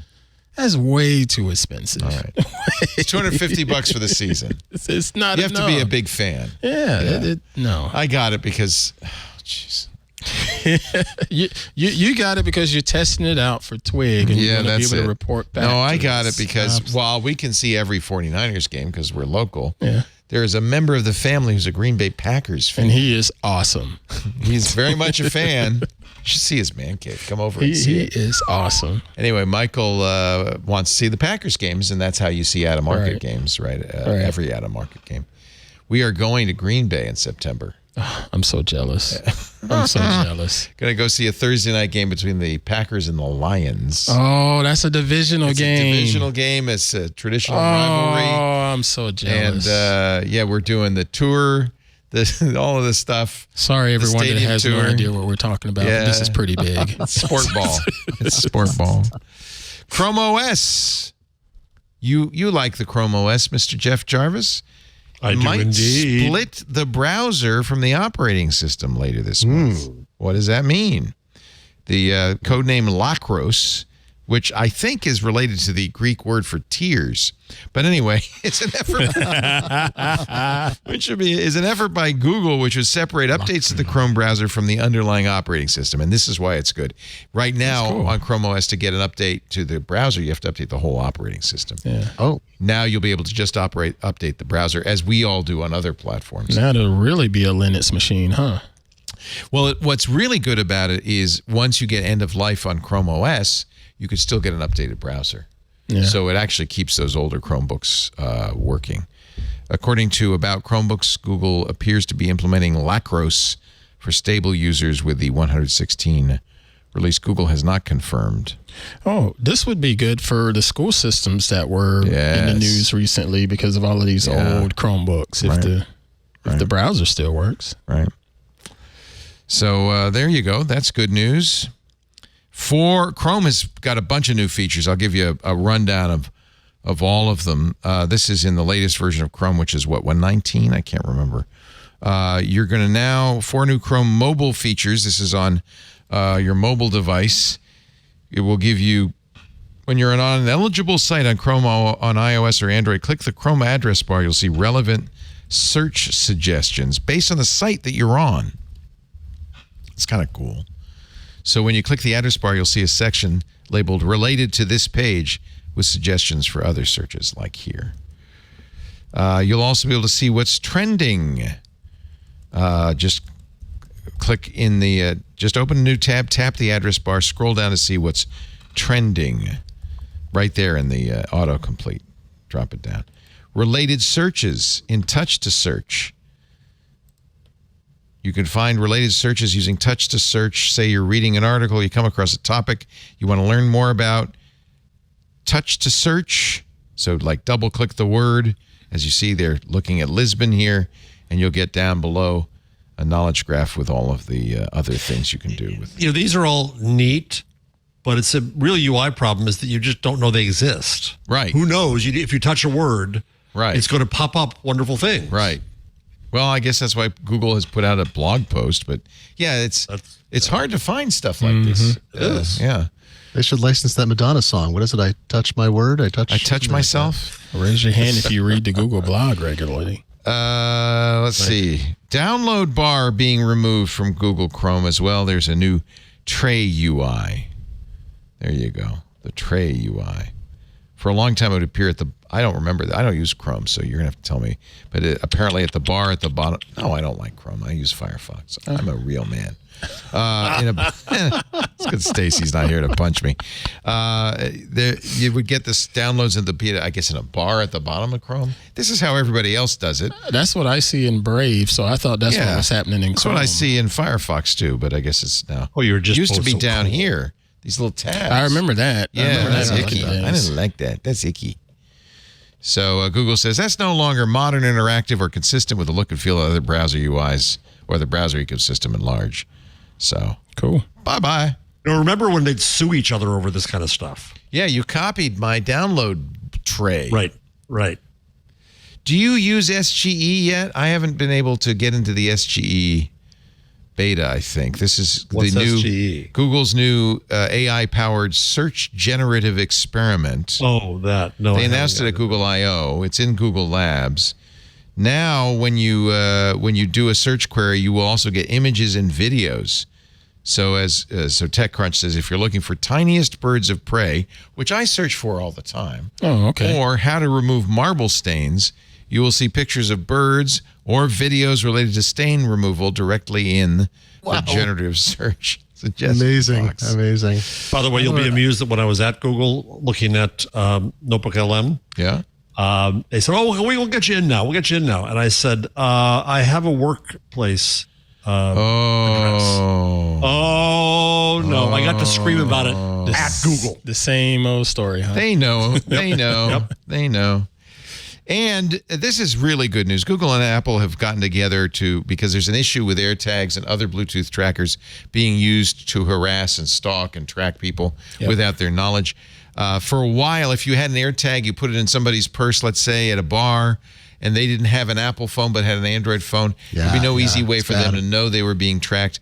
Now you're getting alerts. This is something Google announced at I/O. It is now out that an unknown tracker is traveling with you. If the device is found, bring it to the back of the phone. It can read it and it can give you more information, maybe a serial number. Yeah, I think the only other way around that was this service that Miss Higginbotham had offered to us a while back that you had to install. There was an app. Apple offered an app. Didn't work. It doesn't very well. automatically scan. I have a book out about AirTags and Find My. If you can believe that. I have a book out about everything. And I'm revising now. A take control book? Take control book. Yeah, we actually spun it off from another book that got way too big, so I took the Find My part out because people have lots of questions. But I was ecstatic when I saw that Google and Apple had done this because it's been one of the biggest complaints about it. And there's going to be some issues like some people will remove the sound generating part of a AirTag. Oh, so it won't beep at you because AirTags are supposed to beep at you as well. So there's the new spec. The spec they agreed on is going to have essentially a countervention.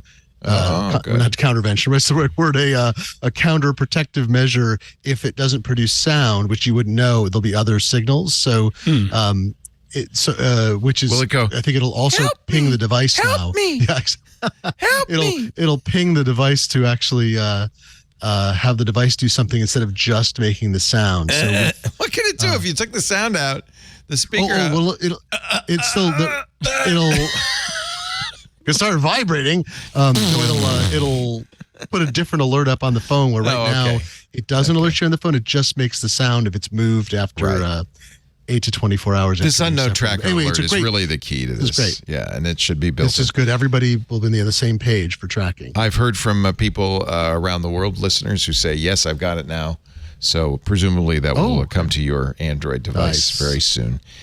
There is another update that Google would update its Find My Device network so that you could use Find My Device to locate missing things that had other third-party Bluetooth trackers like Tile, Chipolo, Pebble Bee, or audio devices like the Pixel Buds, headphones from Sony and JBL. But Google says that update is on hold till later this year. They're working with Apple to finalize the Joint Unwanted Tracker Alert specification. It's good. But the safety feature is coming out, and that's important. Somebody's tracking. Yeah, everyone should be alerted if there's something moving with them. They're also, Apple is finally, in the next release, they're allowing you to share AirTag trackers with people in your family. Before, I think they felt there were too many privacy risks that someone could use that to subvert whatever, people stalking. And now it's like my wife put an AirTag in the car that she normally drives. So anyone else in the family driving it, we get alerts. You can eventually suppress those in the family group. So I'm just excited. This will be much more, it's going to make it a better ecosystem, safer. Prepare yourselves. The bottom of the show is coming up next. That was The Google changelog.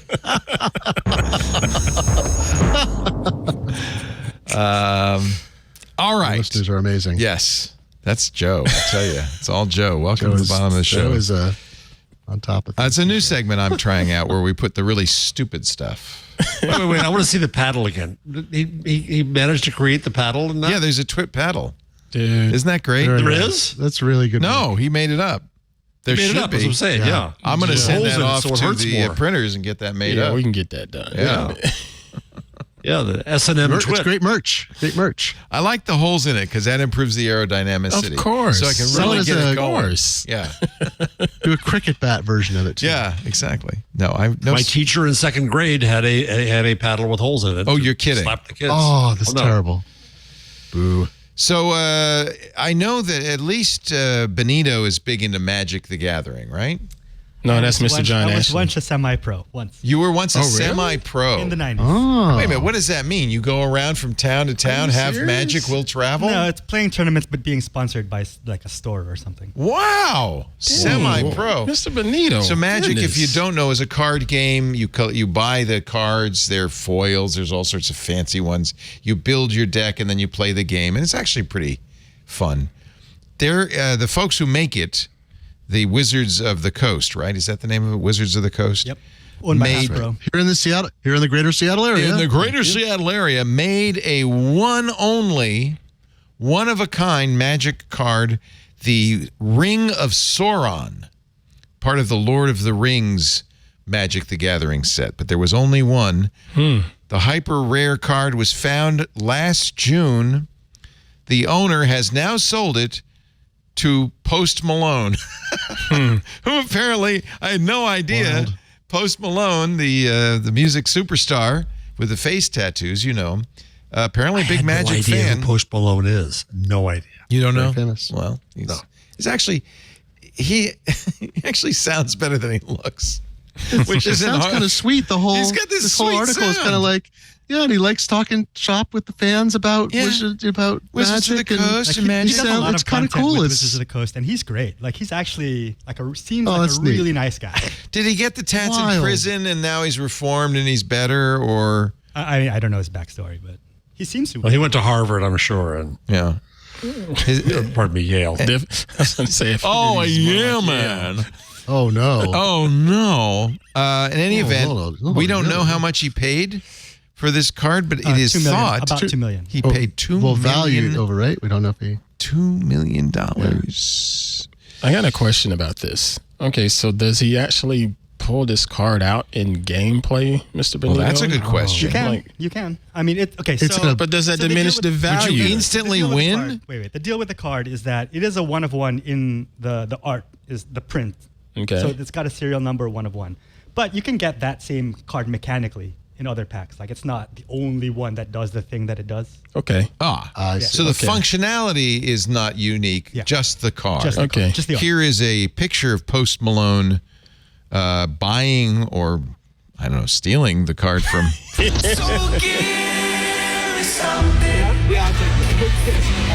Oh, there's a hug from the weird tattoo That's man. nice. That's yeah, cool. that's very sweet. That's Very cool. sweet. Yeah.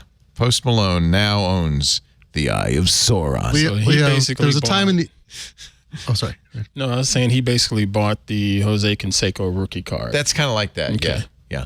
I see. Or the Honda Leo, there was a Spaghetti. time in the 1850s when all men like shaved off their beards, I think, and suddenly like one generation language changed. They couldn't understand each other. Look, in 20 years, everyone's going to have face tattoos and you're going to be like, what happened?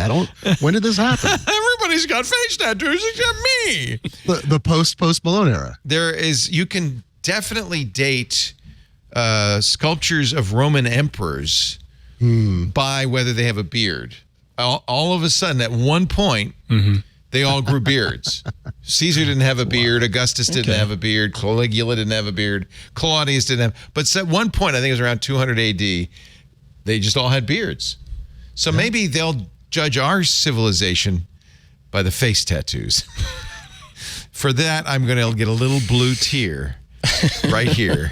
Just You don't want that. You don't want that. that's a prison tat, right? yeah, you don't want to do that. Yeah. Good What does it point. mean? Just get twit across your forehead. Yeah, I have twit across my butt. Does that count? It's very small. I have a small. You don't. I do. You don't believe me? Should I show it? No, It's not quite your face. It's not my face. That's the paid channel. No, yeah, right. No judgment. I mean, I'm a tat guy. I got tats. Yeah, that's good. But I just feel like getting a face tattoo is kind of saying, like, I'm never going to hold a normal job, right? Yeah. It's like, I'm not going to be looking for work because... Well, that's what people said about regular tattoos for a while. Did they really? It's true. Yeah. I had a friend who's a nurse who she couldn't get a job. She had to wear long sleeves like just a few years ago. None of the places, all the hospitals required she wear long sleeves. These were just normal, good-looking tattoos. They weren't. Yeah, it was really funny. I was getting on board an airplane, and the stewardess taking tickets, and she's got "Kiss" tattooed on her thumb. Like, she's very straight-laced looking, and it was a youthful indiscretion. Right. That's great. This week in tat. That's the You really ought to think hard though about which band you get because fashions change. Tattoos don't get red whitting across your arm. Yeah. So most people have and Leo, where is your tattoo? Shall we share? just above my butt. No, don't show it. Sort of on my butt. Don't show it. We all saw it happen on New Year's Eve. Yeah, we have video of it getting tattooed. Amazing. I did it for UNICEF. That's right. Yeah, I Raise raised money. All right. I did it for the kids, the children.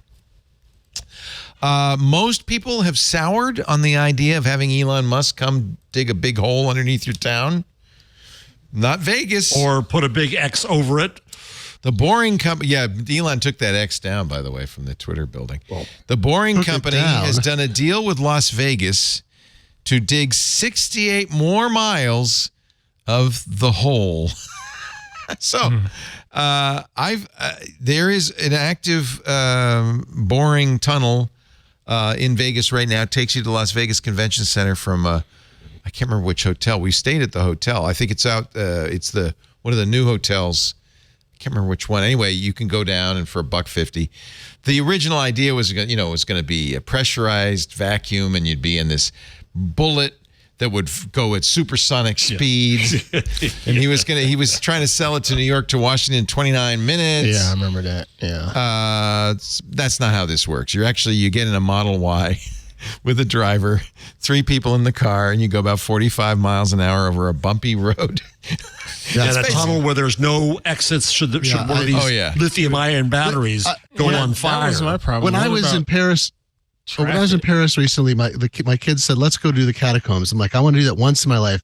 Went and did it. You're 168 steps below Paris. It's water's dripping. It's really narrow. There's bones all around you. So prefer that to the idea of getting in this. I'd rather be in the catacombs with corpses than go in the boring. Is that what you're saying? Oh, is that the Westgate they said? Yeah. Westgate, that's it. It was at the Westgate? Was it? No. It's that new resort world that they built. Remember, it was a big hole for a long time in Las Vegas, and there's 3 new hotels in there. It was at Resorts World. And Lisa and I were staying there for some reason. We were some event. And I saw it, and I declined. Yeah. I said, Lisa, we should do this so we can talk about it. Then I thought. And then you got there, it was like, no. 68 miles. The Las Vegas City Council voted unanimously to approve. Wait. Forgive me for this joke, but how come it's not 69 miles with Musk? I mean, it's right there. How did he know? It does seem like he missed a bet, huh? I just don't get it. Yeah. I don't. What I don't get is why the Las Vegas went along with this. The city council unanimously approved the Boring Company's plan to dig more tunnels under the city. 68 miles of tunnels, 81 stations. Still will be Tesla electric vehicles serving them, carrying 3 passengers at once. My CES travel days would enjoy the idea of less traffic, but that's what happened. Elon was stuck in traffic, and he said, we should just dig a hole underneath. Yeah. Just to put it into context, the Boring Company says it can do about, at peak, 4,500 people an hour. A subway train near you, Jeff, can carry 1,000 people a train. So, in 8 minutes can do that many people. he basically reinvented staffing this. is wildly different. Well, didn't he admit that the whole Hyperloop was just BS to kill the train in California? Yeah, maybe. You never know. This article says he claims it's transported 1.15 million passengers. That's a lot. Over that. That's not possible. I did the math. Over since 2021, there'll be 1,000 passengers a day. It shuts down at 5 o'clock. There's no way. Yeah. It's not. It is not drivers for the day. Yeah, it's not. Yeah, and it's 100 passengers. It's not jammed. It's not jammed. Yeah. It really. And is. even in the control of the tunnel, where you think he could finally do driverless driving, of course. No, he's not going to ever build it. He's got so many boring companies. If you're the parent of a young child, and this finally, I was so disappointed to learn is a fake. My first ankle if you're the monitor. parent of a young child and you're not getting enough sleep at night, I'm betting it's because your children will not stay in their room. That was my problem too, until recently when I found this ankle monitor in Walmart. This brand is a godsend. Little yikes. Oh my gosh. Ankle monitor. Of course, you got to screw it in so they can't take it off. The guy who makes these he makes fake products and he puts them into stores. And his work is so beautiful. Using their app, you can specify a timeout zone, which is the room where your child is supposed to brilliant. stay. Wow. It's sort of like house arrest. It's sort of. For extra safety. I'm going to do the whole house. The kid can't go anywhere Whenever else. my little juvenile delinquent sneaks out of his room, I get a notification on my phone. From this point, there's several different approaches on how to handle the situation, such as screaming at them from your bed or bargaining with them to get back in their room. But my favorite is to employ the built-in electrical impulse training tool. For me. It's very therapeutic. This is Leg Boot Legit on TikTok. And it's really good. Yeah. What's his name? His handle on Instagram is, I found him some months ago, and his work is really beautiful. It's, what is the handle? It's, he does just incredible design work to make this work. Oh, Shampooty, with I guess 3 O's in shampoo on Instagram. Okay. So this guy's a different guy, but he does the same thing. Here's half-inch copper fittings. It's so great. It was the A. Nasir, the whole thing about how one of the first pieces of cuneiform was a complaint about a merchant. Oh. I mean, so that's funny. That's a good hoot then. Yeah, Mesopotamia's best quality copperware since 1750 BCE. The feedback card is clay, so you can write your own cuneiform response to send in. Oh the my guy God. Is brilliant. So he'll post these videos that are done straight, like as if it's a real thing, and then he posts his behind the scenes thing about how he made them. And his Photoshop and actual manufacturing skills are phenomenal. Impressive. It's very fun. That's wow. I actually, you look at some people, you're like, man, some people have all the time in the world. I'm like, no, this guy is making art. Yeah, He's doing something art. Yeah. Wonderful. These are lips you put on bugs to make them look like people. Yes. I don't know why you would want to do that. Embrace the pain champagne for singles. Oh my God. Includes foam lips for kissing at midnight. All right. Very nice. What's Hi Bob stand for? Hello, Robert. I like that. Hello, Robert. Yeah. I don't get the joke. You probably never watched the Robert Newhart show. Remember Hi Bob? Yes. Hi Bob. Hi Bob. All three. It's a drinking game. They would anytime they said hi Bob, you were supposed to take a hit. Classic. Was there the Bob I'm Newhart sorry, have a show? drink. Newhart. Was there the Bob Newhart show? Newhart and then Bob. He got all variations of his name. Oh, that's right. He did, didn't he? I didn't even think of that. Show. Yeah.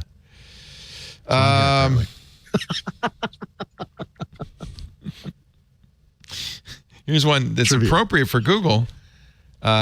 This is a little award. Google won first person to Google the phrase, "Is it legal to take pigeons from the park for free?" February 15th, 2022. I love it that Google gives those awards. I think that's I want to get that for Craig.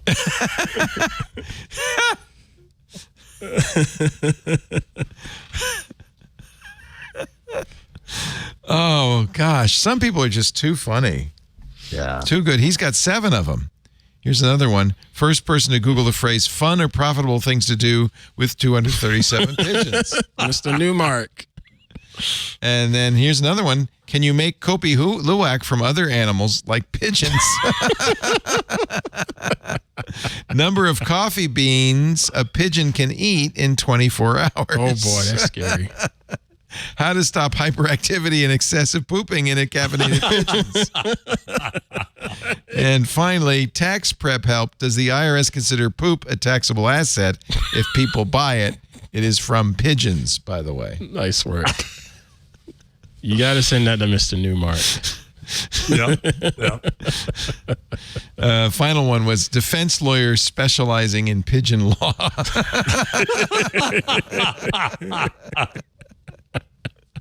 Good use of the pandemic. I love it that there are creative people out there doing stuff like That's that. the beauty of this thing we call the internet. Yeah. Right? How else would you do that before? No, Now, a guy absolutely. Yeah. do funny things and share Well, you it. could do it and you could put it up in the town square, but no one would see it. No one would notice.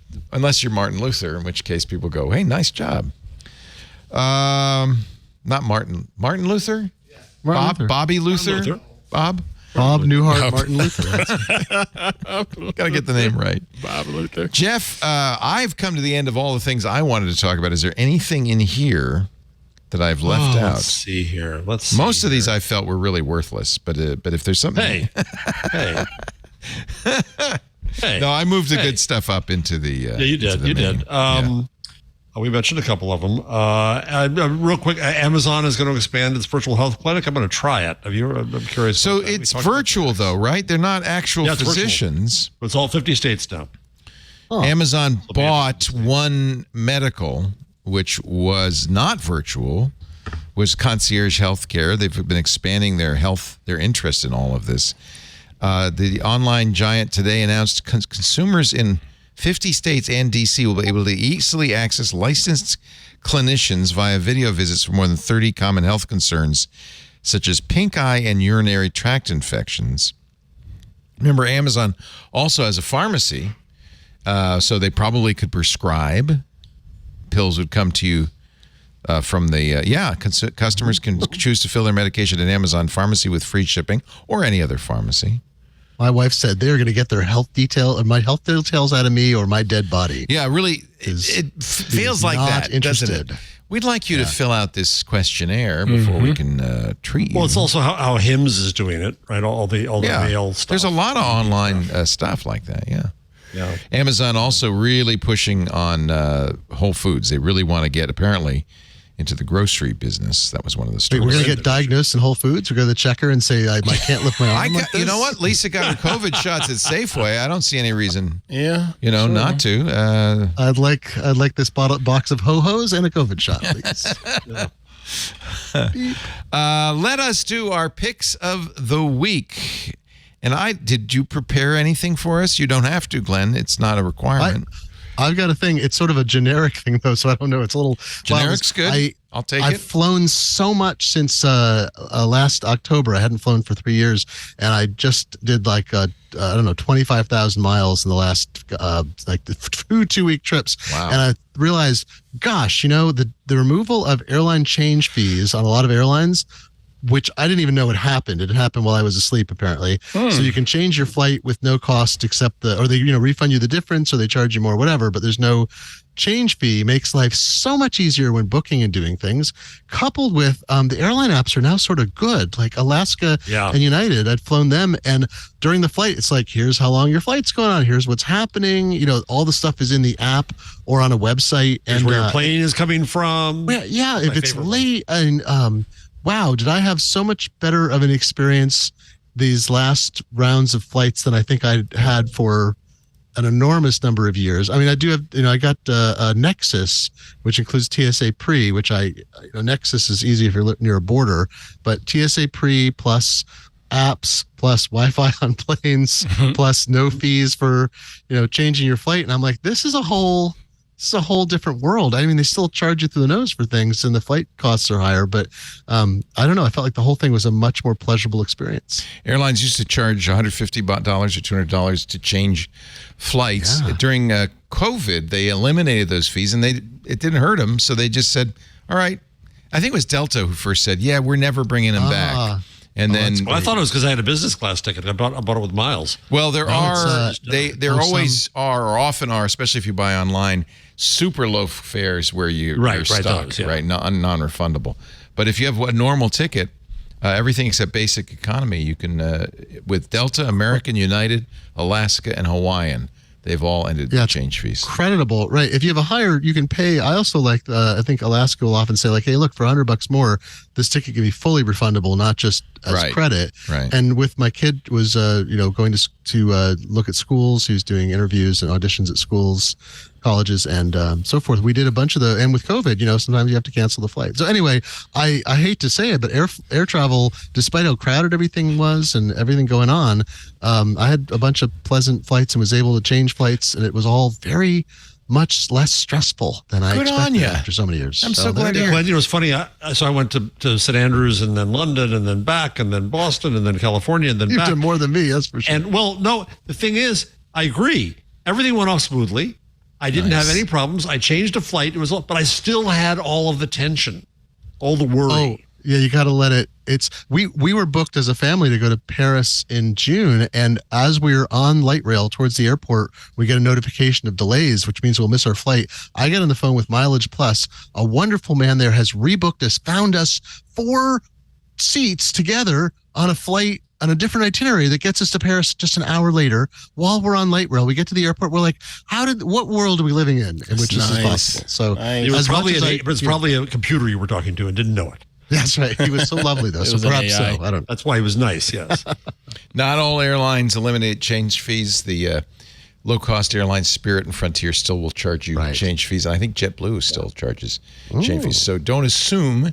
Check with your airline. That's a good get. Thank you. I'm going to lose all my status next year on United. Oh, so sad. Same. Just to pull me in. I never had any status. Jeff, your number? Well, we should mention this real quickly off the bat, is that Facebook has surpassed 3 billion monthly active users. Isn't that amazing? What a number.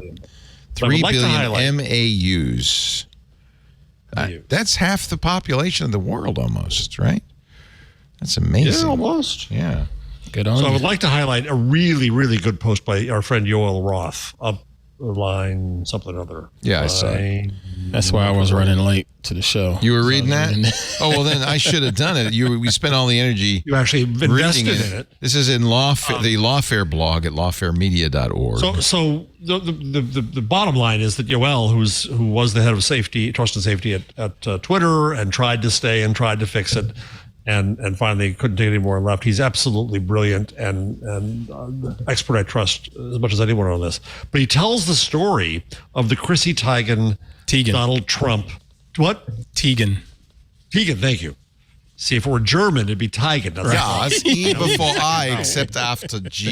Oh, Chrissy, my Twitter friend. Oh, my ex-friend, I guess. Yeah, not anymore. Yeah, see, I see. Now you deserted her, you cad. I'm terrible. So the Donald Trump versus Chrissy Teigen tweet. Now, do I have to say can I say the words? No, here? we know what it was. No one needs to. It was the P word, A word, B word. It was a bad phrase. Right. And so the argument that they had in the Solomonic arguments they had a 3 insult rule at Twitter. Because if you just make 1 insult, you'll get over it, kids. 2, you get over it. But 3 insults, they would act on it. So they actually had debates within Twitter whether P word, A word, B word was 3 insults. And then Yoel said he sat down and he diagrammed the sentence. Yeah, he had the flow chart. That the P word modified the A word, which in turn modified the B word. 2 adjectives and a noun those reasons there. Yes. Yes. So they didn't take it down. There could have been there should have been a hyphen, I think, between the P word and the A word. So they didn't take it down. But that's the kind of, when people think, why don't the pattern platforms just deal with this stuff? Why don't they take it all down? Why can't they just deal with this? Yeah. It was the then president of the United States and a famous star, but even so, the debate and the nuance and the angels and devils on the heads of pins that they have to go through is just amazing to me. So I just wanted to throw that out. And they have to do it quickly. That's the thing. They have to do this stuff quickly too. Which is what the Mike Masnick game showed us. So in the end, what Yoel says is we got into a governance mode where the platforms acted like they were government, which is true. They're expected to act like government. And he's proposing that instead there should be an ombudsman role. Not unlike, in a way, the oversight board, but different in the sense that you have someone who's going to make judgments. And I said it's more like the bartender role. The bartender decides, no, as somebody said to me when I said this on Mastodon, it's, you don't have to go home, but you can't be here anymore. Yeah, yeah. Right? I do this on Mastodon, on our Twitch social all the time. I had 7 reports yesterday. And in my, it's set up so that it's in my sole judgment. And I think it's not as hard as it sounds. I was 3 of those, wasn't I? You were 3 of them, Glenn. You were 3 of them. I got very inappropriate messages. But yours, I did suspend those accounts. But then there were some others where it was just somebody getting in an argument with somebody and he called me names or whatever. And the nice thing is, in my mind, Mastodon has the ability to block an individual or block the whole instance from your feeds. And I feel like rather than blocking somebody globally for insulting you, I think the onus is on you to say, well, I'm not going to engage with that person anymore. Anyway, I don't find these all that difficult. I guess I'm not running a national. But that's the thing. You just said 7 tickets there. What if that was 7,000 tickets? Right. Well, that's the nice thing about Mastodon is I have a 3,000 member Mastodon, so I can individually manage it.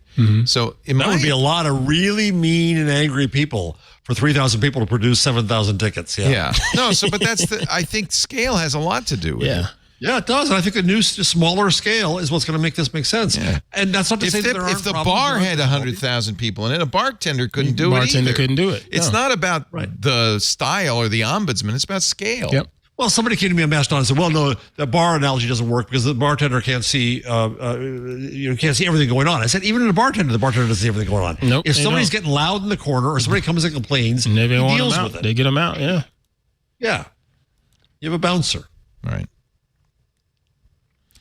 Well, anyway, yeah, I mean, I kind of like human scale stuff. I think part of the problem with this is the scale is unmanageable. It's just period. I mean, 3 billion users on Facebook, it's unmanageable. You can't hire enough people. That's the other half of the population has to manage the first half of the. Masnick's impossibility theorem. Yeah. Masnick's impossibility theorem, is that a real thing? But yeah, it is. It is. That content moderation at scale is an impossibility. Yeah. Oh, well, see, Mike was there first, as always. As always. That and the Streisand effect, which I didn't realize. He invented that? That's what it, that's, yeah. It says in the New York Times he did. Yeah. Huh. Wow. A very Masnickian thing to have invented. It is.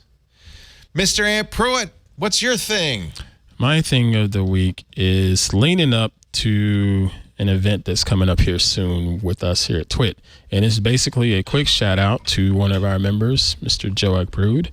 I know is he the guy who's all those stickers and buttons? No. That's the other Joe. That's Esposito. Joe Esposito. So there's 2 Joes. Joe Brood is the Leica man. Our New York City street photographer. Yeah, heck of a photographer. And I know I always have on my lower third at pruitt.com/prints. He could shoot, so go check out his prints too. I love his stuff. So we put it here in the show notes. Shout out to Joe Brood. Thank you for your support. Yeah. And one of our great club. The bridge. Oh no, you had to show me that. The bridge. I'm going to send you that as a gift. Would you like that? Would you like that? See, I didn't do that. That was Mr. Laporte. I did that. And speaking of Joe, because in the club we have a scheduled photo walk coming up. Yay. And Mr. Joe has also volunteered for anyone in the New York tri-state area, I guess. He's willing to host a photo walk as well for members there. Wow. So, that's cool. So let me know. I try to mention it there inside of our Discord. So let me know if you all are interested in that, and I can get you all in touch with Mr. Joe. Okay. Yeah, I think there's a lot of possibility there, and just in club terms, having seen who came out to our events in Boston and mine in London and then mine in San Francisco, is I think that localized club twit gatherings. I've not mentioned this, but we were gonna probably do one in Green Bay. on you that did Friday. mention- good idea. Yeah, when we're out there. Lisa and I have been planning that.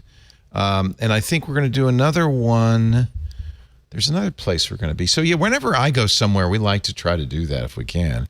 But I agree. Our community is fantastic. Yep. And our club members especially, those are the people who, from the goodness of their heart, pay $7 a month to support what we do. Now, they get some benefits, but really it's the whole point of it is if you like what we do and you want to see us keep doing it and develop new content, join the club. You get ad-free versions of all the shows, so there's no trackers.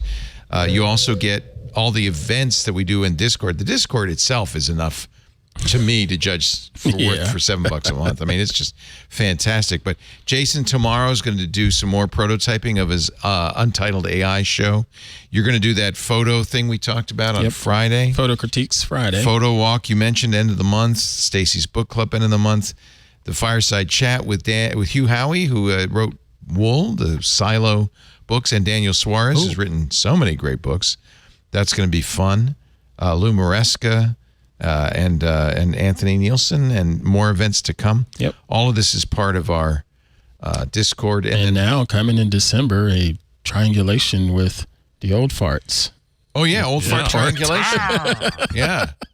And I'm the first one to get a major club benefit, the possibility here, where Ant insisted that I had to take it with me, even though I tried not to. Yes, stickers.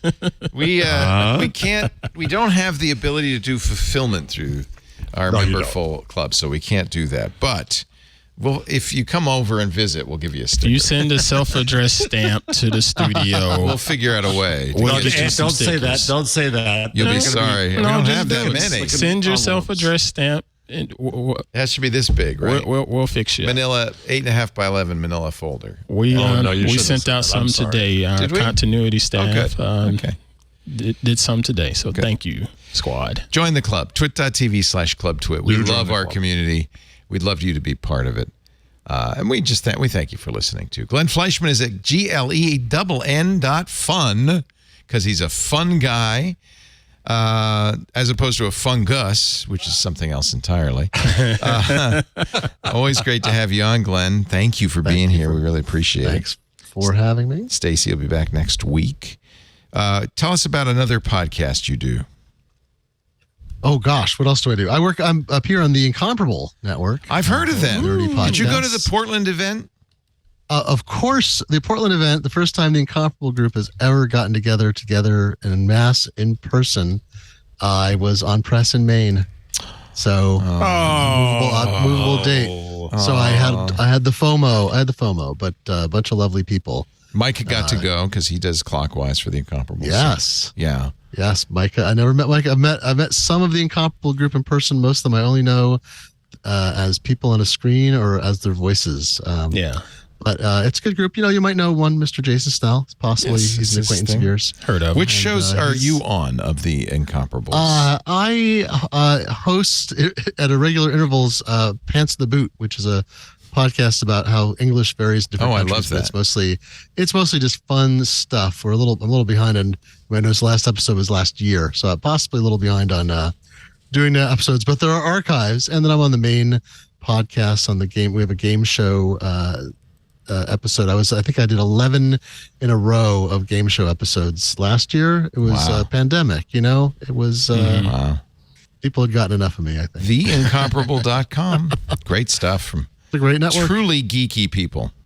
Yeah. Thank you, Glenn. Appreciate it. Thank you. Ant will be back, of course, next Wednesday with This Week in Google and in the club on Friday. That's You're sir. going to do your photo critique. Yep. Looking forward to 4 p.m. it. Pacific. Just go ahead and jump into the Discord and put your images there. And I am marking them so I can make sure I can either download them or pull them up during the chat one way or another so we can talk about them. And going to open up the stage. And if you're feeling, confident enough to be on the camera, hop on to the stage and turn your camera on and let's chit chat about the images too. So it's going to be a lot of fun. 4:00 p.m. Pacific, Friday, August the 4th. And also one more shout out. I wanted to give a shout out to Kathy Lou. Harry Williams was on my show previously, and he's here in the area, a great photographer here in the area. And he has reached out to me before to MC at some of his events here in the city. And every time they've happened, I've been either out of town or in this instance, I will be doing our own TWiG photo walk. Oh, it's August 26th. Oh, shoot. So I said, I appreciate the love. And this looks like a great event that's going to be in San Francisco featuring Kathy Liu. Light Painting by Kathy Liu is the show. More information at Eventbrite. Just search Eventbrite for CATHYLIU. Jeff Jarvis is and will always be the director of the Townite Center for Entrepreneurial Journalism at the Craig Newmark Graduate School of Journalism at the City University of New York. Please buy his book, The Gutenberg Parenthesis, at Gutenberg. It's back in stock. It's sold out, but it's back in stock. So the second printing. That's great. Nice. Thank you for being here, Mr. Jeff. Thank you. Thank you again for last week and all the hospitality. Oh, it was really nice to see you. guys. We had a lovely dinner, and I have pictures. Actually, I think I have pictures of Aunt You do. That's right. devouring Hey, look here. some sort of meat Aunt product. playing Henry VIII.